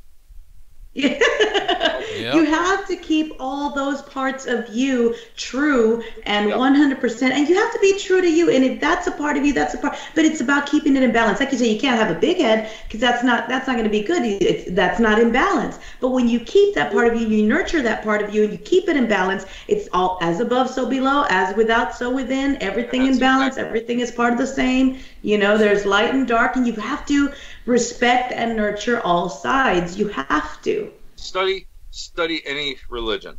Study any major religion. It's all balanced. Everything is balanced. Mostly, a lot of times, in most places, it's the duality of the natural order, light and dark. But you have to understand that. And once you understand that, then everything kind of flows together, and then you can start effectively working in the paranormal or the metaphysical with some kind of credence and you start building up a reputation of actually being good at what you do. And that's a huge thing. People miss all that. And again, a lot of teachers, now when I was coming up through the ranks, I was never taught any of that stuff. I was taught, stand up before the people, 3 readings, 3 messages in 12 minutes, and then go down and sit back down. You know what? I'll give 1 message, and I don't really care. And I mean, that's one of the reasons why. It's one of the reasons why I get tossed out of churches a lot. No, but it's one of the main, it's one of the reasons why people really, they kind of, you buck the system a little bit by thinking in different ways, and philosophically, I mean, you have to be serious with what you're doing, or else you can open some crazy ass doors on yourself. This is why everybody loves going to Tim's gallery readings. He doesn't do them too often, but when he does, everybody gets a message. Everybody. Yeah. Oh yeah. Well, see, you know what that was, and let me share something with you about that. And this was something that I regret doing now, but at the time it was the proper thing. I had an instructor that hated me at a church, hated me. I don't know what I ever. That's because you used to steal the wine, in between masses. No, there was some other things going on there, but where's Timmy? He's down in the basement getting the wine. Oh, okay, yeah. And then 2 days later, did we go through 8 cases of wine already? It happens. The Holy Spirit came down, and but we had a student reading, the student message service at this church, and this is when I knew that I needed to leave. So one of the hardest things to do is to have a smaller group of people, and you have a lot of students, and every student does 2 or 3 readings, and she put me as anchor. And that's tough because they don't want you to go and reread somebody else. So everybody does their thing, and she calls me up and she goes like this: for our next reader, we'll have student Timothy Shaw. And I turned to her and I said, how many readings do you want me to do? And she says, well, as many as you can, but don't read anybody that's already had a message. So you know what? I stood up there and I said, anybody who didn't have a message, raise your hand. And half the church didn't get a message. I read everybody. Oh. And now I think to myself that wasn't a good thing to do, but yet it is a lesson to me that I could do it.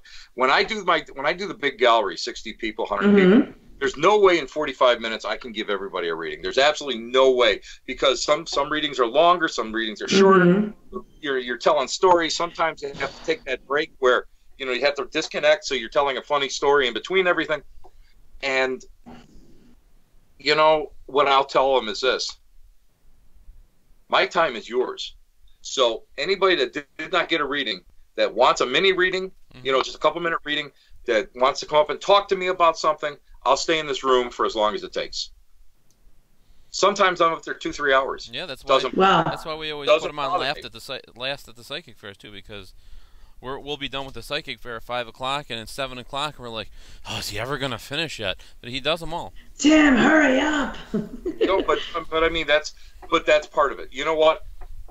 It's fun, but you also have to do you have to be if somebody needs something, somebody wants to talk to you, you take that time, because I mean, I've been blessed, man. Network TV shows and stuff. And then you have every lady walking out of the room saying, "Oh, that handsome bald man with the goatee gave me a rose," and they're cherishing their rose as they walk out. Yeah, he gives flowers to all the ladies. He does. You know what the neatest thing is about that is with flower readings. Flower readings are something that in the old traditional sense, in the old days, they would do those for special occasions. So you get a bouquet of flowers, and what you're doing is you're letting the flower kind of tell you where to go. So you're kind of looking around.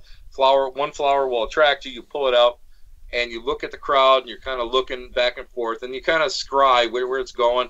and then you do the reading with the flower, and then at the end you give the person the flower.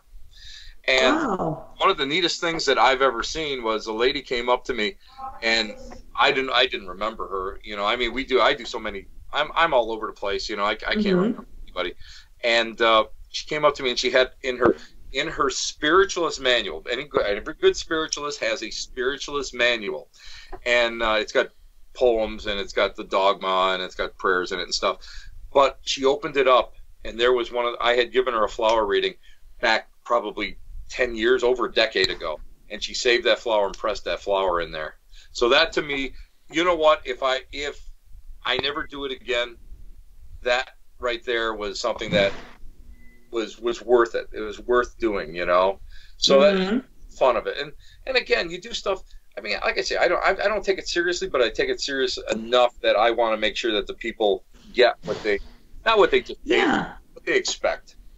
And like, I know what you mean when you say I don't take it too seriously, because again, there you go, it's a balance. If it's too serious, I mean, they're really not going to get anything real out of it. You have to know how to adapt to the person that you're reading. You know, it may take a level of serious for that person. This person might need a little bit of lightening up to break out a little bit. So as you do it more, the easier it is for you to kind of adapt to those surroundings. Right. Let me tell you what Dan did to me last year. Oh no. My buddy Dan, whom I love, him and Mike Smith are next to me in the main gallery of the Michigan Psychic, or the Michigan Paracon. So I'm doing some readings. I'll do a couple readings here and there. Well, they were like pimping me out. Oh, Tim, go. They're sending people to me. I had a dance card. Do you know that I did readings till outside of going to the VIP dinner? I did readings till 11:30 that night, Dan. Oh, really? I was sleeping already. No, I'm just kidding. Yeah, I know, you prick, because you beat me on the bus. But yeah, he pinched me out right till 11:30. I'm like, dude, give me a break here. No, Tim. People watching. The lady was over. And then he's yelling, "Hey, Tim doesn't have anybody at his table." I'm going, "I have to go to the bathroom, Dan." No go into the bathroom. You stay here. You got work to do. Terrible. I told him I would eat his dessert for him since he didn't want it. Terrible, Daniel. But again, it's the fun of it, because I mean, that's what you're there for. That's what you're there for. And so you want to be able to go and work with as many people as you possibly can. Exactly. I love that. I love that. And I remember when I first started doing the show, before Dan came on with me, when it was just Loner D on, doing it alone. And I used to always call Dan and ask him, like, for tips. And, did you listen to the show? So what do you think? And because I'm a laugher, I laugh and laugh, and I joke and I joke, and I laugh and I snort, and I used to tell him, do you think it's too much, Dan? Do I laugh too much? Is it, people aren't going to take me seriously because I'm trying to do a show and I'm always laughing, I'm always joking. And he would always say, no, do you. That's why people like the show. That's what it is. And I remember, I don't know if you remember, Tim, months back, I asked you the same thing. We were talking on the phone, and I said the same thing. What do you think, Tim? Should I, cut back on the laughing and the joking? Maybe they won't take the show seriously because I do have the occasional stick in the muds that'll come in and say, why is she laughing so much? This is supposed to be a serious show. And I'm like, well, maybe the paranormal should be more serious. But then I think, no, that's not me. That wouldn't be true to me if I stopped that. Yeah, I was on CBS for 2.5 years. I was on Para X with the Black Cat Lounge for over 9.5 years. That's a long track. That's a pretty long track record. And I'll tell you what, I laughed. I was serious when I had to be, but I laughed. I made jokes. We had fun.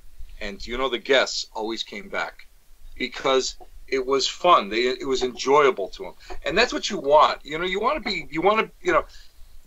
be who you are. I mean, you can't sell out. Too many people out there.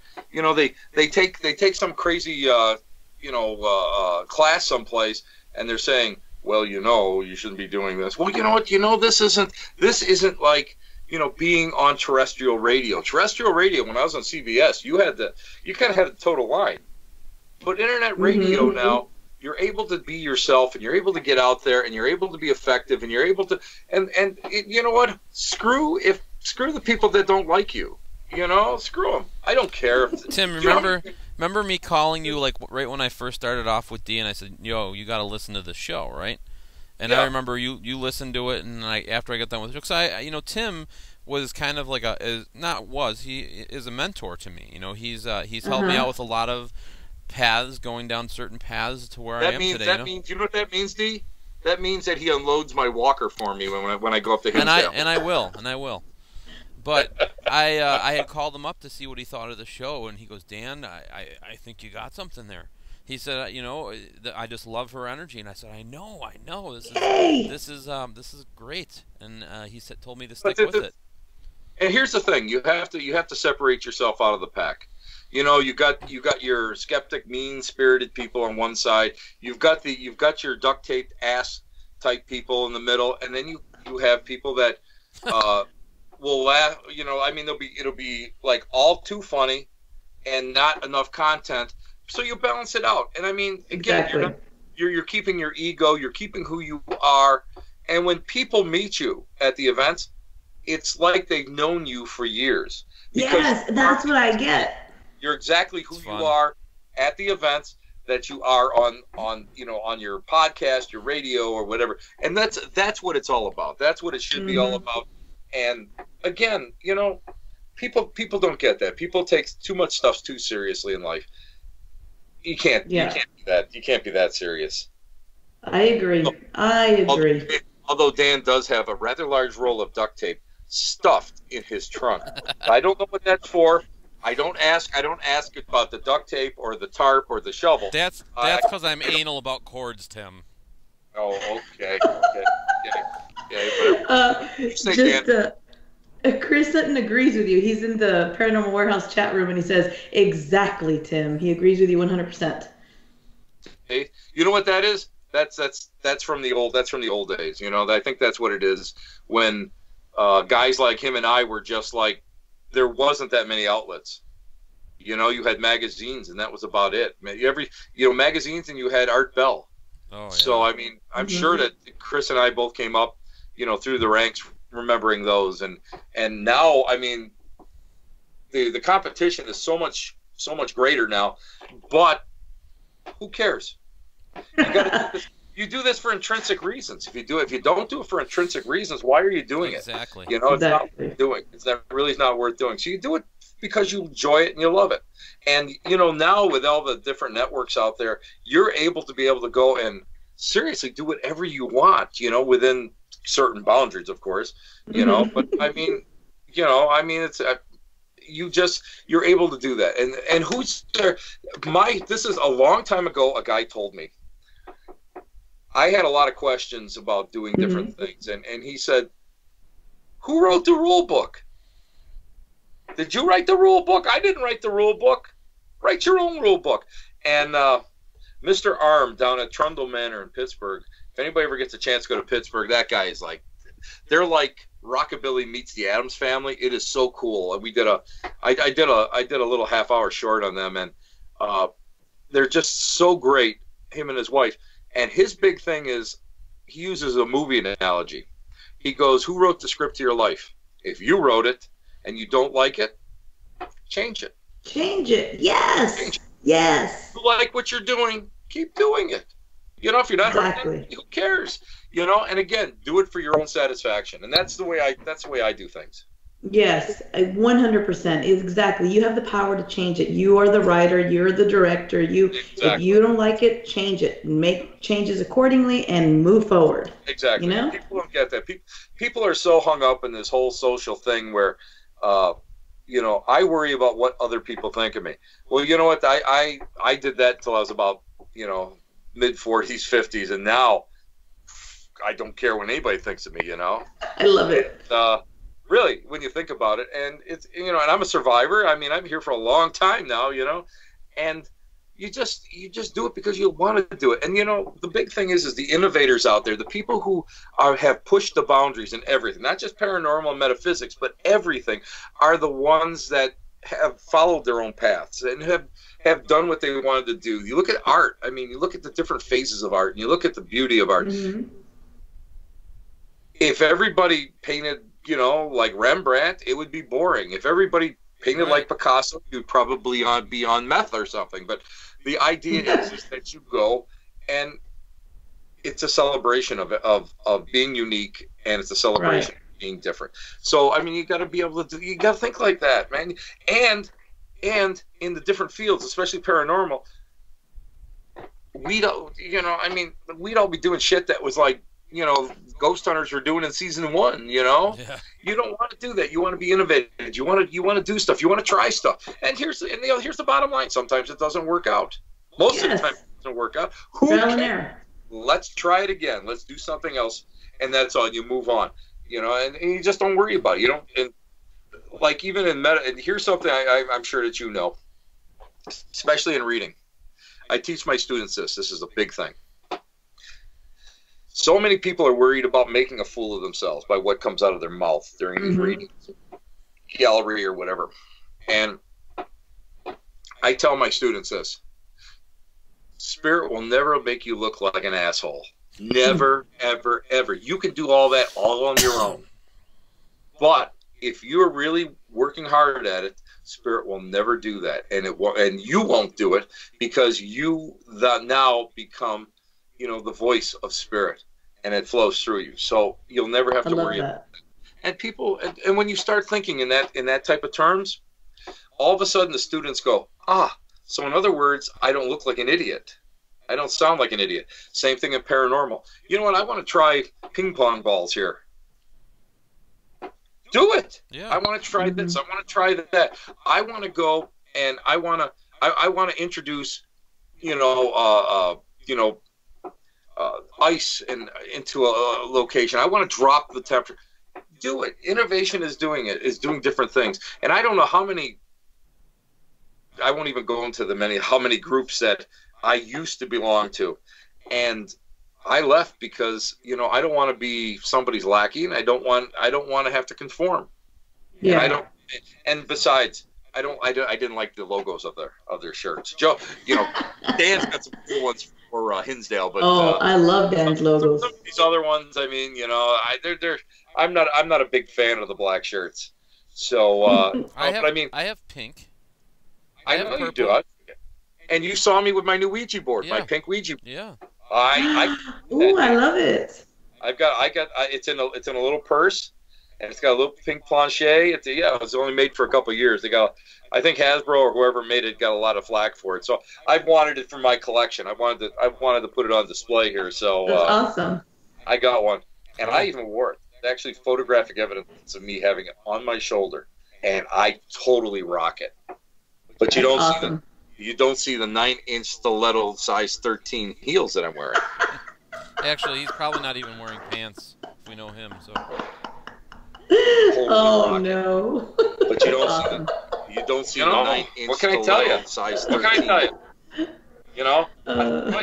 The only time I really have to wear pants is when I'm following Dan out there, because I never know where he's going to take me. So I don't want any brush burns in places that shouldn't be brush burns. Bites, you never know. Yeah, that wouldn't be good. Oh my God. So this has been a great show, and everybody, and I'm watching Periscope, I'm watching the chat room in Paranormal Warehouse, and everybody is loving it. They love your messages. Your messages are just so positive, and I love it. And it's great to talk. I love talking to like-minded people. It's awesome. When you talk to people that are like, and even when you have differences of opinion about certain things, it's okay, because you can talk about it and say, I never thought of it that way. That's a good idea. I love that. I love that, being able to talk like this. And it's been a great show, And I got a chance to talk to the two of you. Yeah. Dan, yay! All right, I think he's okay. I don't get a chance to talk to you very often. It's so nice to talk to you again, D. It's like, but again, it's just fun. Again, if people walk away with one message from tonight's show, is outside of duct tape on your ass and sex magic. But I mean, it's being balanced, man. That's all you got to do, and have some fun with it. That's the line of what you do, and that's why I teach so many different classes, and I expose people to different thoughts and different ways of doing things, and that's what you want, and as a teacher, you always want somebody to be better than you. like take up, like I've gone to this level, I want the rest of everybody to go further, That's a experiment. way of leaving a legacy too, Yeah. I'm leaving something, but I don't know if it's a legacy. It's a Well, legacy.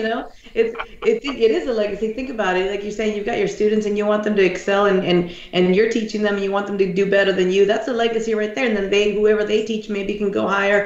And I mean, That's what you hope.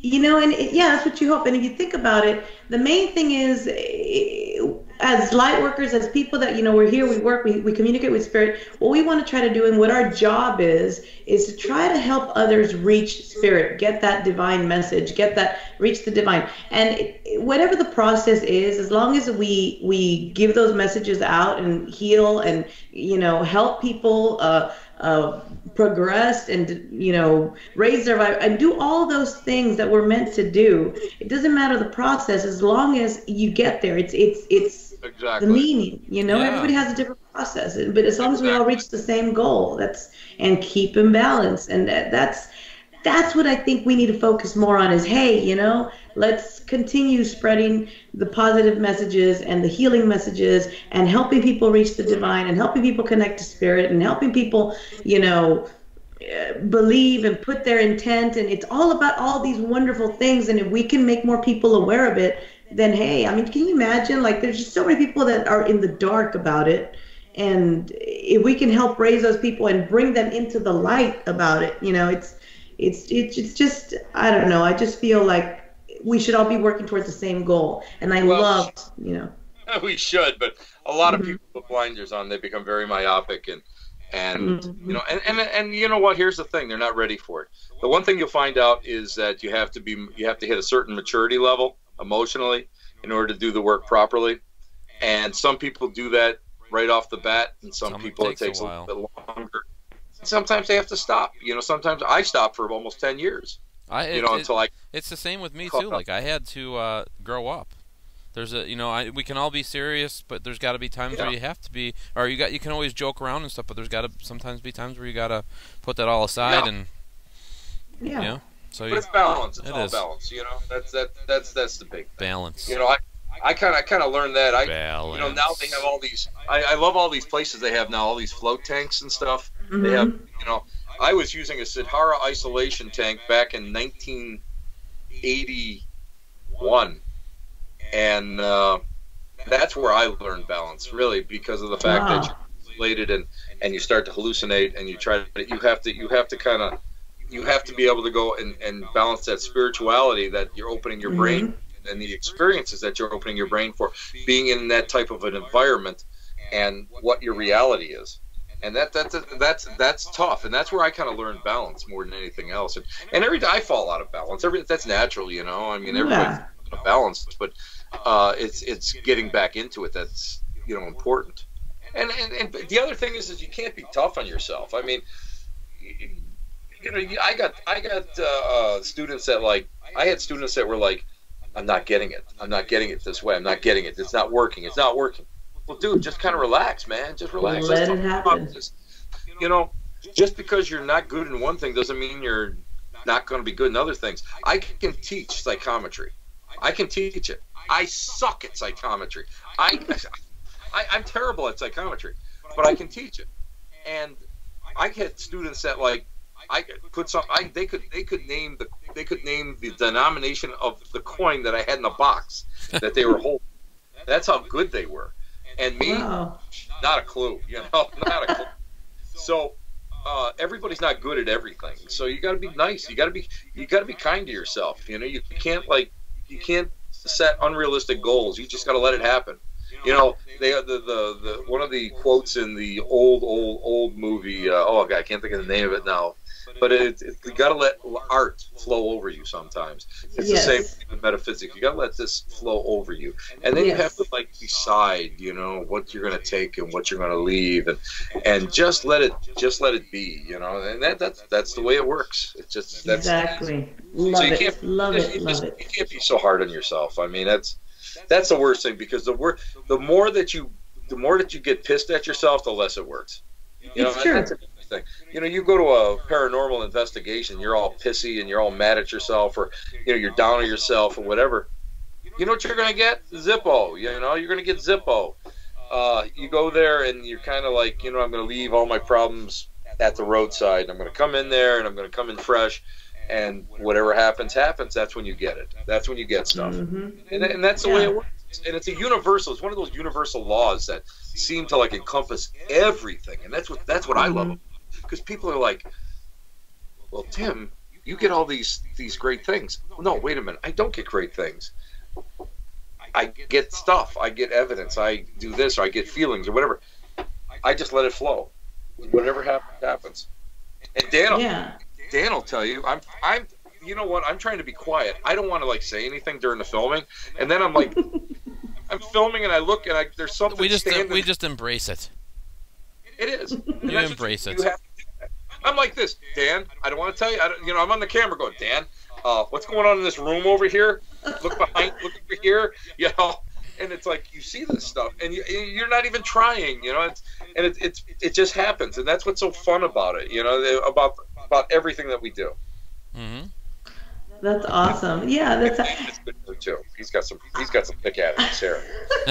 I wanted to mention to you this whole time that we're sitting here and I'm here, we're talking and I'm staring at, and I just have to say I love that painting behind you, that Sugar Skull Dia de los Muertos painting. I did that. That's awesome. I love it. Thank you. I love those. I love Sugar Skulls. I've got like 4 of them over here. I love Sugar Skulls. I'm obsessed with that, because of Dia de los Muertos, and I love, giving presentations on that, and all. I love that. Love Dia de los Muertos. I do have my haunted. I should have brought it upstairs. It's in the basement. Tap dancing in the basement. I have a puppet of a sugar or a Day of the Dead puppet. It's gorgeous. It's very plain and stuff. It's kind of ugly, but it is absolutely beautiful. I should have brought that up to show you. That would have been cool. Next show. Next show. And actually, this room here, this is my broadcast room, and this is, well, I wouldn't say my collections room. This is like an eighth of the collection up here. But this is the extra bedroom. This is our guest bedroom. So I had somebody, the last time somebody came up here to use it, we had him over here, and she goes, this is the first time I ever slept in a room that had a Ouija board on the wall. I said, well, look underneath the bed, because you don't want to know what's underneath there. So yeah, this room is just chock full of stuff. I mean, that cabinet behind me, and there's other cabinets off to the side, and there's like a Ouija board on the wall, and stuff from little patient cards from Waverly Tuberculosis Hospital, and wow, little things like that up on the wall. My altar's in here. All my Kreskin games from the 1960s and 70s. Nice. You know why? Yeah. Because I can. Yeah. I like that you have your altar in your broadcast area. It's like you keep all your workspace together. I like that. Have to. You have to. I have my altar's in this room too, and it's not a huge altar, but that's where I do my rituals to make my protection packs for people, and I charge them, and I have the candles going, and I work with my different statues, and I have it actually on the other side of this of the computer. That's where I have my little altar with all my stuff, and that's where I do my work. I have, I have a small round table in here. That's my altar, and then underneath it I have all my seance tools. The trumpet and the tambourine, and the chalkboards and stuff like that. So I mean, it's sort of like all like a multi-purpose area. It's multi-purpose. It actually has a people come up here and just shake their heads, but it actually there's actually rhyme and reason to this, into the room, and then the books and stuff that I have in here, and I just gave away about 200 books. Because I just don't have the room for it. I keep all really important books, like my Raymond Buckland books, because he was real special to me.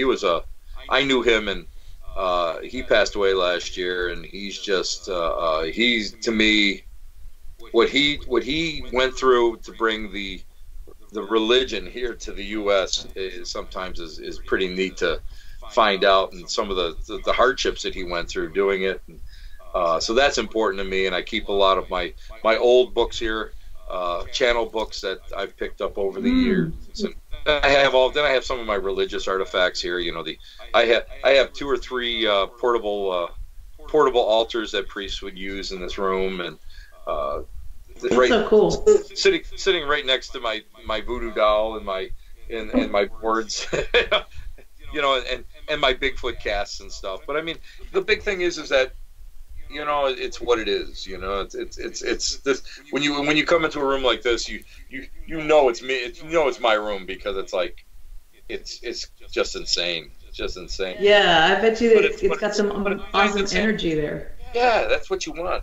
And when you're working, you want to be able to go and light those candles on the altar. You want to be able to go and raise that vibration in the room. You know. Yes. I've got a small ancestral altar off to the other side, and you want to be able to go and tap into my parents or someone that went before us. You want to be able to go and do that. You want to be able to go and bring that vibration in there, because sometimes that's what you need to get through projects. You know.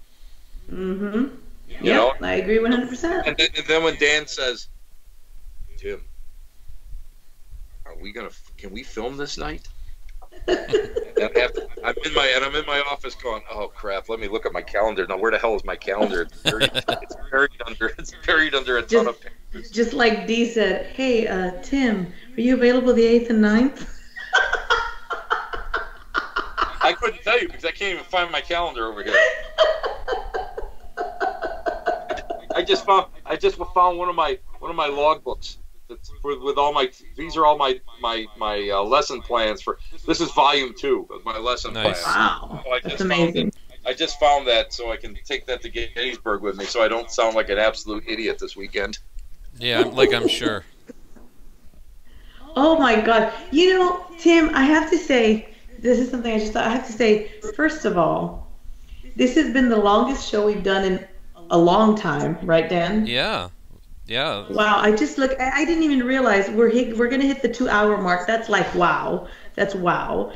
That's wow. And this is the first time in a long time we started on time. Wow, that's wow. That's 2 things. That's 2 things. And we talked about snorting and orgasm, so that's 3. Yes. And sex magic. Sex magic. That's 4 things. That's just like wow. What a great, amazing show. I think. Why don't we have Tim on more often? That's just like wow. He is like wow. I don't know. You get what you pay for. You know, I mean, yeah. You want eclectic, you get Tim Shaw. He'll last for hours. He's like the Energizer Bunny. He is. Look at him. I'm like, wow. It's like wow. I have no other word but wow. Plus, I've been getting text messages from his wife Nancy. Dan, keep him on longer. Keep him on longer. Keep going. Keep going. She's sleeping already. her and our chocolate lab Winnie are curled up already sleeping. So I'm wondering if Chris passed out too. Yeah, we haven't seen a peep from him in a while, huh? No, I haven't seen him. He was in the chat room talking to everyone, and then I stopped. Or he'll walk into the kitchen and he'll have like 4 tacos and he'll be like chowing down. I don't know. Well, I haven't seen him walk by, so I don't know if he passed out already too. You know, you poor working people. I have that schedule, so. True. Yeah, retirement doesn't suck, right, Tim? I say it all the time, right when I take pictures of my feet. Yeah. I like to go and share with especially with my coworkers. This is what I'm doing today. While all you out there are working hard, this is what I'm doing. I'm looking at my feet.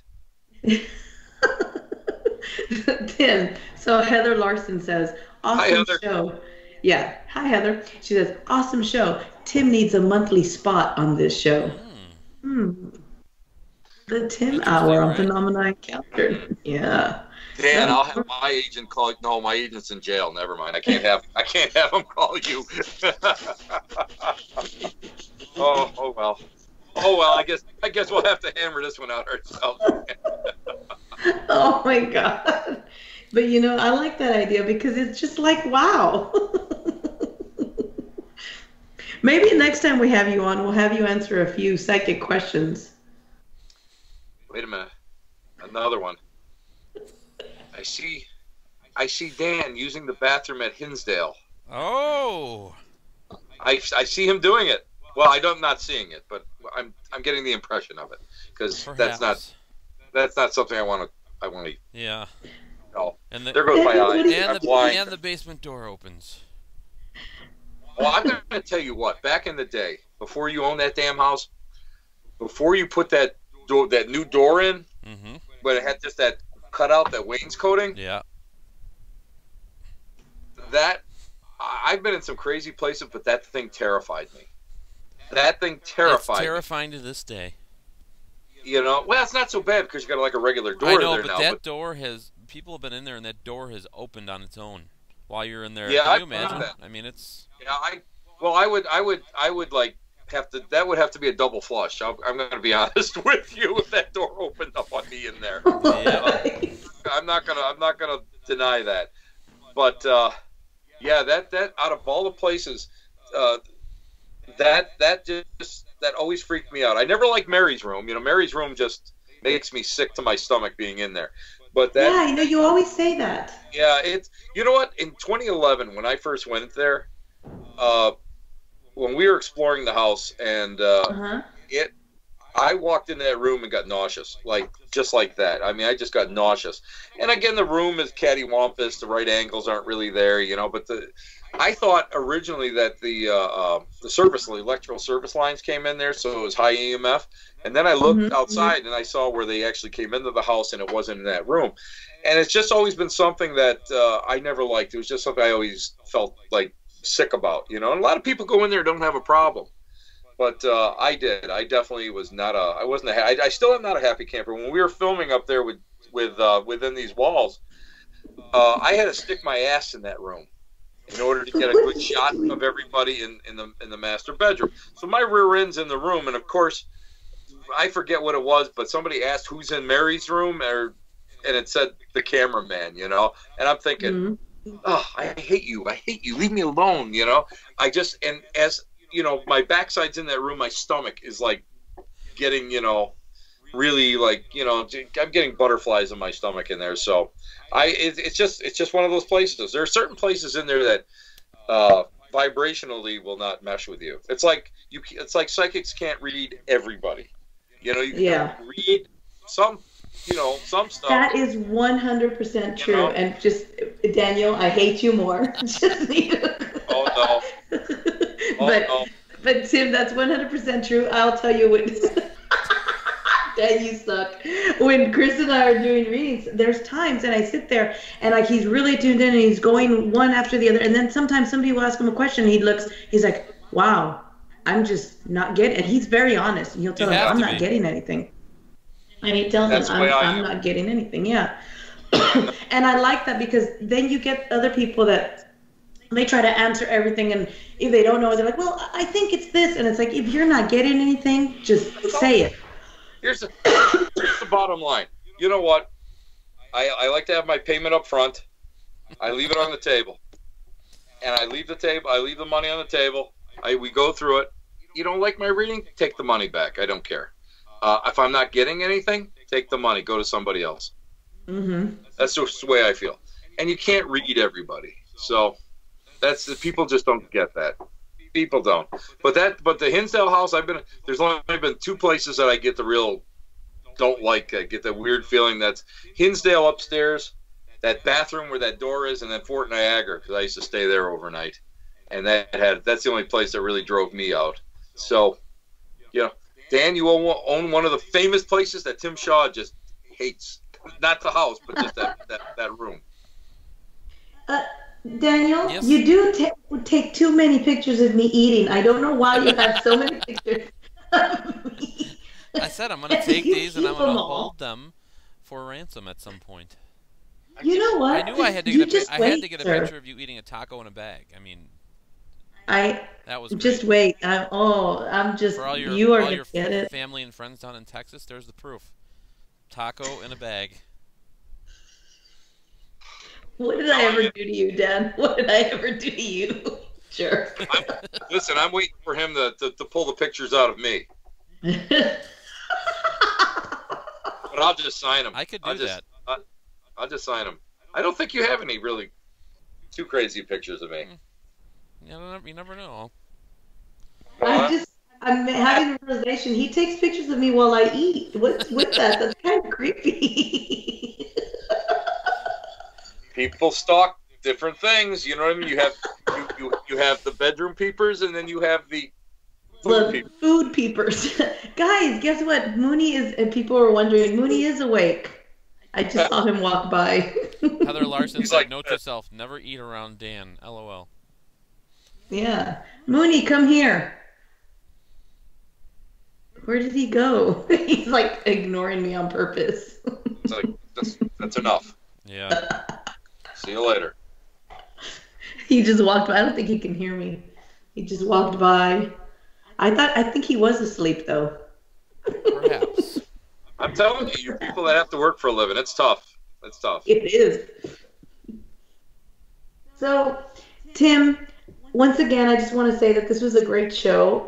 We went now a little bit over the 2-hour mark, right? Yeah, we did. Oh my gosh. It was amazing. I loved having you on. I think we have to really take Heather's advice and give you a monthly spot on here because this was a great show. It's fun. It's fun. Yeah, people really did learn a lot, and it was very much balanced. You know, we laughed, we snorted, we learned, we talked about paranormal, talked about metaphysics, it was just, I loved it. I absolutely love it. That's why I love having you on, and I definitely want to have you on again very, very soon. Yeah, thanks for coming on short notice. Thanks for inviting it. You know what? It was a good night because of the fact that I have, you know, tonight's one of those nights where I'm pretty much not having anything to do. I have an invasive medical test tomorrow. I have to go for, and just a 6-month checkup. But I had nothing planned for tonight. So when Dan invited me on, I said, you know what, this is perfect. This is the perfect night for it. Mm-hmm. Yeah. And when he told me we're gonna have Tim Shaw, I was like, yes, let me get on making the banner right now. And I sent it to you right away. I was like, I gotta make this banner. I gotta have him on. Oh, I put it right up to I got like 4,000 some out of my most closest friends on Facebook, of course. So they all love to see what's going on in the life of Tim Shaw. We all love to see what's going on in the life. Unusual life of Tim Shaw. I just love you, and I used to love Dad. I used to love Dad. I don't even want to know what he's putting up there, but Dad, send them to me. I will. You have send them. Note to self, if Tim comes out on June 8th and 9th, I will not be eating with you guys. So, no, you're safe with me. Yes. Okay, good.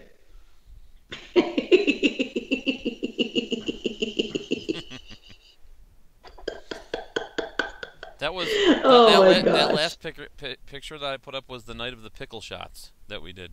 It was. We took some pickle shots together, Dan and I. Yeah. Oh. And you know what? I love that bar. That was Murdoch's, right? Yeah, in Cuba, yeah. Mm-hmm. I love that bar. It's a great bar. Those are places that I wake up in. I end up there after like starting at like noon. That's where you end up. Yeah, those are great bars to end up in. Yep. Pickle shots. Oh God. Yeah. They were good. They were good. No, you they guys were very, very good. You young and can drink all those concoctions. I'll just stay with all that white lightning and that really nasty old whiskey. You know, that's the stuff that just keeps my joints oiled. That old new faction stuff. That's like all that stuff that you put in your body that you might be able to die in the next day. You don't know where that stuff came from. They might be brewing that in somebody's shoes. You don't want that stuff in somebody's shoes. Come on now. Oh my gosh. Well, listen, this show threw all my respectability out the window, and that's a good thing. That's right. You know what? I think you're safe. Dan just threw all my respectability out the window with all your pictures. What? Your respectability? Yes. I did that? Oh my gosh. Yes, you did. It wasn't my snorts. Sweet. I don't know, Daniel. What was Mission that? accomplished. Mission accomplished. Okay, come here. Come say hi. People want to say hi to you. Here comes Chris. I want people in the chat room to say hi to Chris. Okay, say hi. No, you got to be in the shot. Say hi to Mr. Shaw. There he is. Look at that hair. See, he likes the hair. What's that? Who is that? Fabio? That's Fabio that just came in there. Yeah. Yeah, he says you look like Fabio. You know what? He's chewing on something we're always eating. It's a good thing. Yeah, it is. You know, there is food magic, too. We'll talk about that someday. You know what? Let's do that the next show. We'll talk about food magic. Yes. Part 1 was sex magic. Part 2 will be food magic. Yep. You can do that. I like it. Food magic actually is pretty interesting because that has a lot of herbal concoctions that really are. It can be really good or it can be poisonous. So you have to, depending on what you're working with. Mm-hmm. And I do know that there's a lot of food magic. It's using a lot of the herbs. One thing that I've been doing, and I'll just, I'm sure you know about this, Tim, and Dan probably knows about it too, I'm sure. But one thing that I've been doing, and it really helps just calm the energy, brings anxiety down, clears energy, burning bay leaves. Bay leaves are great. I tell people that people get all like norked out because they got to have sage or frankincense or when I do clearings, I use graveyard dirt and that sort of stuff. Mm-hmm.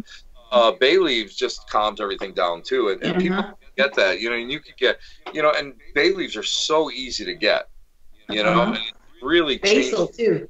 Yeah, basil. I love all that, and it works. It works. It does. But why does it work? It's intent. Yeah. Exactly. It's intent. That's what that is. Makes sense. I mean, it's holy water in that. One of these days I'm going to throw holy water on Dan and watch him melt, but that's another story. Yes, you will. I'm telling you, he's the devil. That's a whole nother show. Well, what an episode that'll make. Mm-hmm. Within these walls, watch Dan Klaes melt. I am melting. Oh.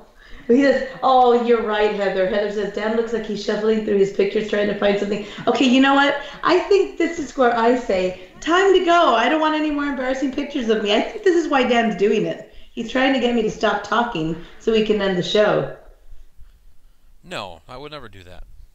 That's why, yeah, I'm looking at what Heather's talking about. You do look like you're shuffling through the... I totally am. Okay. I got this. So, guys, I got this thanks one of your for tuning legs. in. You want me to put that close up your legs? No. I can do that. You guys want to see her legs? No. What are you doing? No. Anyways. What? Okay, that's it. Kibosh. Dan, you are a devil man. He is, unlike me. Mm-hmm. You're not. You're a saint, Tim. He's a devil, Bobby Boucher. You need me. Yes, the horns. Well, thanks again for coming and being a guest on our show. Everybody, thanks for tuning in. Everyone on Periscope, on Facebook, Twitch, Twitter. Where else? Oh, YouTube. Everyone that tuned in, thank you so much. Dan, do you have anything you want to say before I say my line? Don't throw anything up on the... No, guys, everybody, thanks for tuning in. We really appreciate it. We'll be back next week with a guest to be announced. Stay tuned to our social media pages for that announcement, because it's going to be good. Yes. It will be very good. It's going to be good. And everybody, please tune in tomorrow. Same place, not same time. Tomorrow, 8:30 Central, on Paranormal Warehouse, live on Paranormal Warehouse. Tune in to Box Talk with Mooney and Dee, and also on Periscope and on YouTube as well. Periscope is Man is the Moon, and YouTube is also Man is the Moon. Tune into our show, Box Talk. We will be live doing readings, doing paranormal talk, doing everything. Tune in. Love it. And see you guys. This is my last live before this weekend, guys, so I'll see everybody in New Jersey at the New Jersey Para-Unity Expo. Chelsea and I will be going live on Saturday night, so stay tuned for that, too. And next week, we will be filming the Ghost Box Chronicles in Northern California, in Oakland. We're going to be filming an episode of the Ghost Box Chronicles in Oakland, California. We're going to be at the Cohen Bray house. So that's going to be exciting. And we actually have something exciting happening before we film live. So I'm not going to put that out just yet. I'm going to probably just keep a lookout for our social media, and you'll see the announcement that we're going to have something before we go live, something that we're going to be putting out probably. So I don't want to say anything just yet, but anywho, just keep an eye out, and you'll see what we have coming up for y'all. And that's about it. Love you guys. Smile, and remember to make someone else smile too. Raise your vibrations and laugh. Love you guys. Peace. Bye-bye.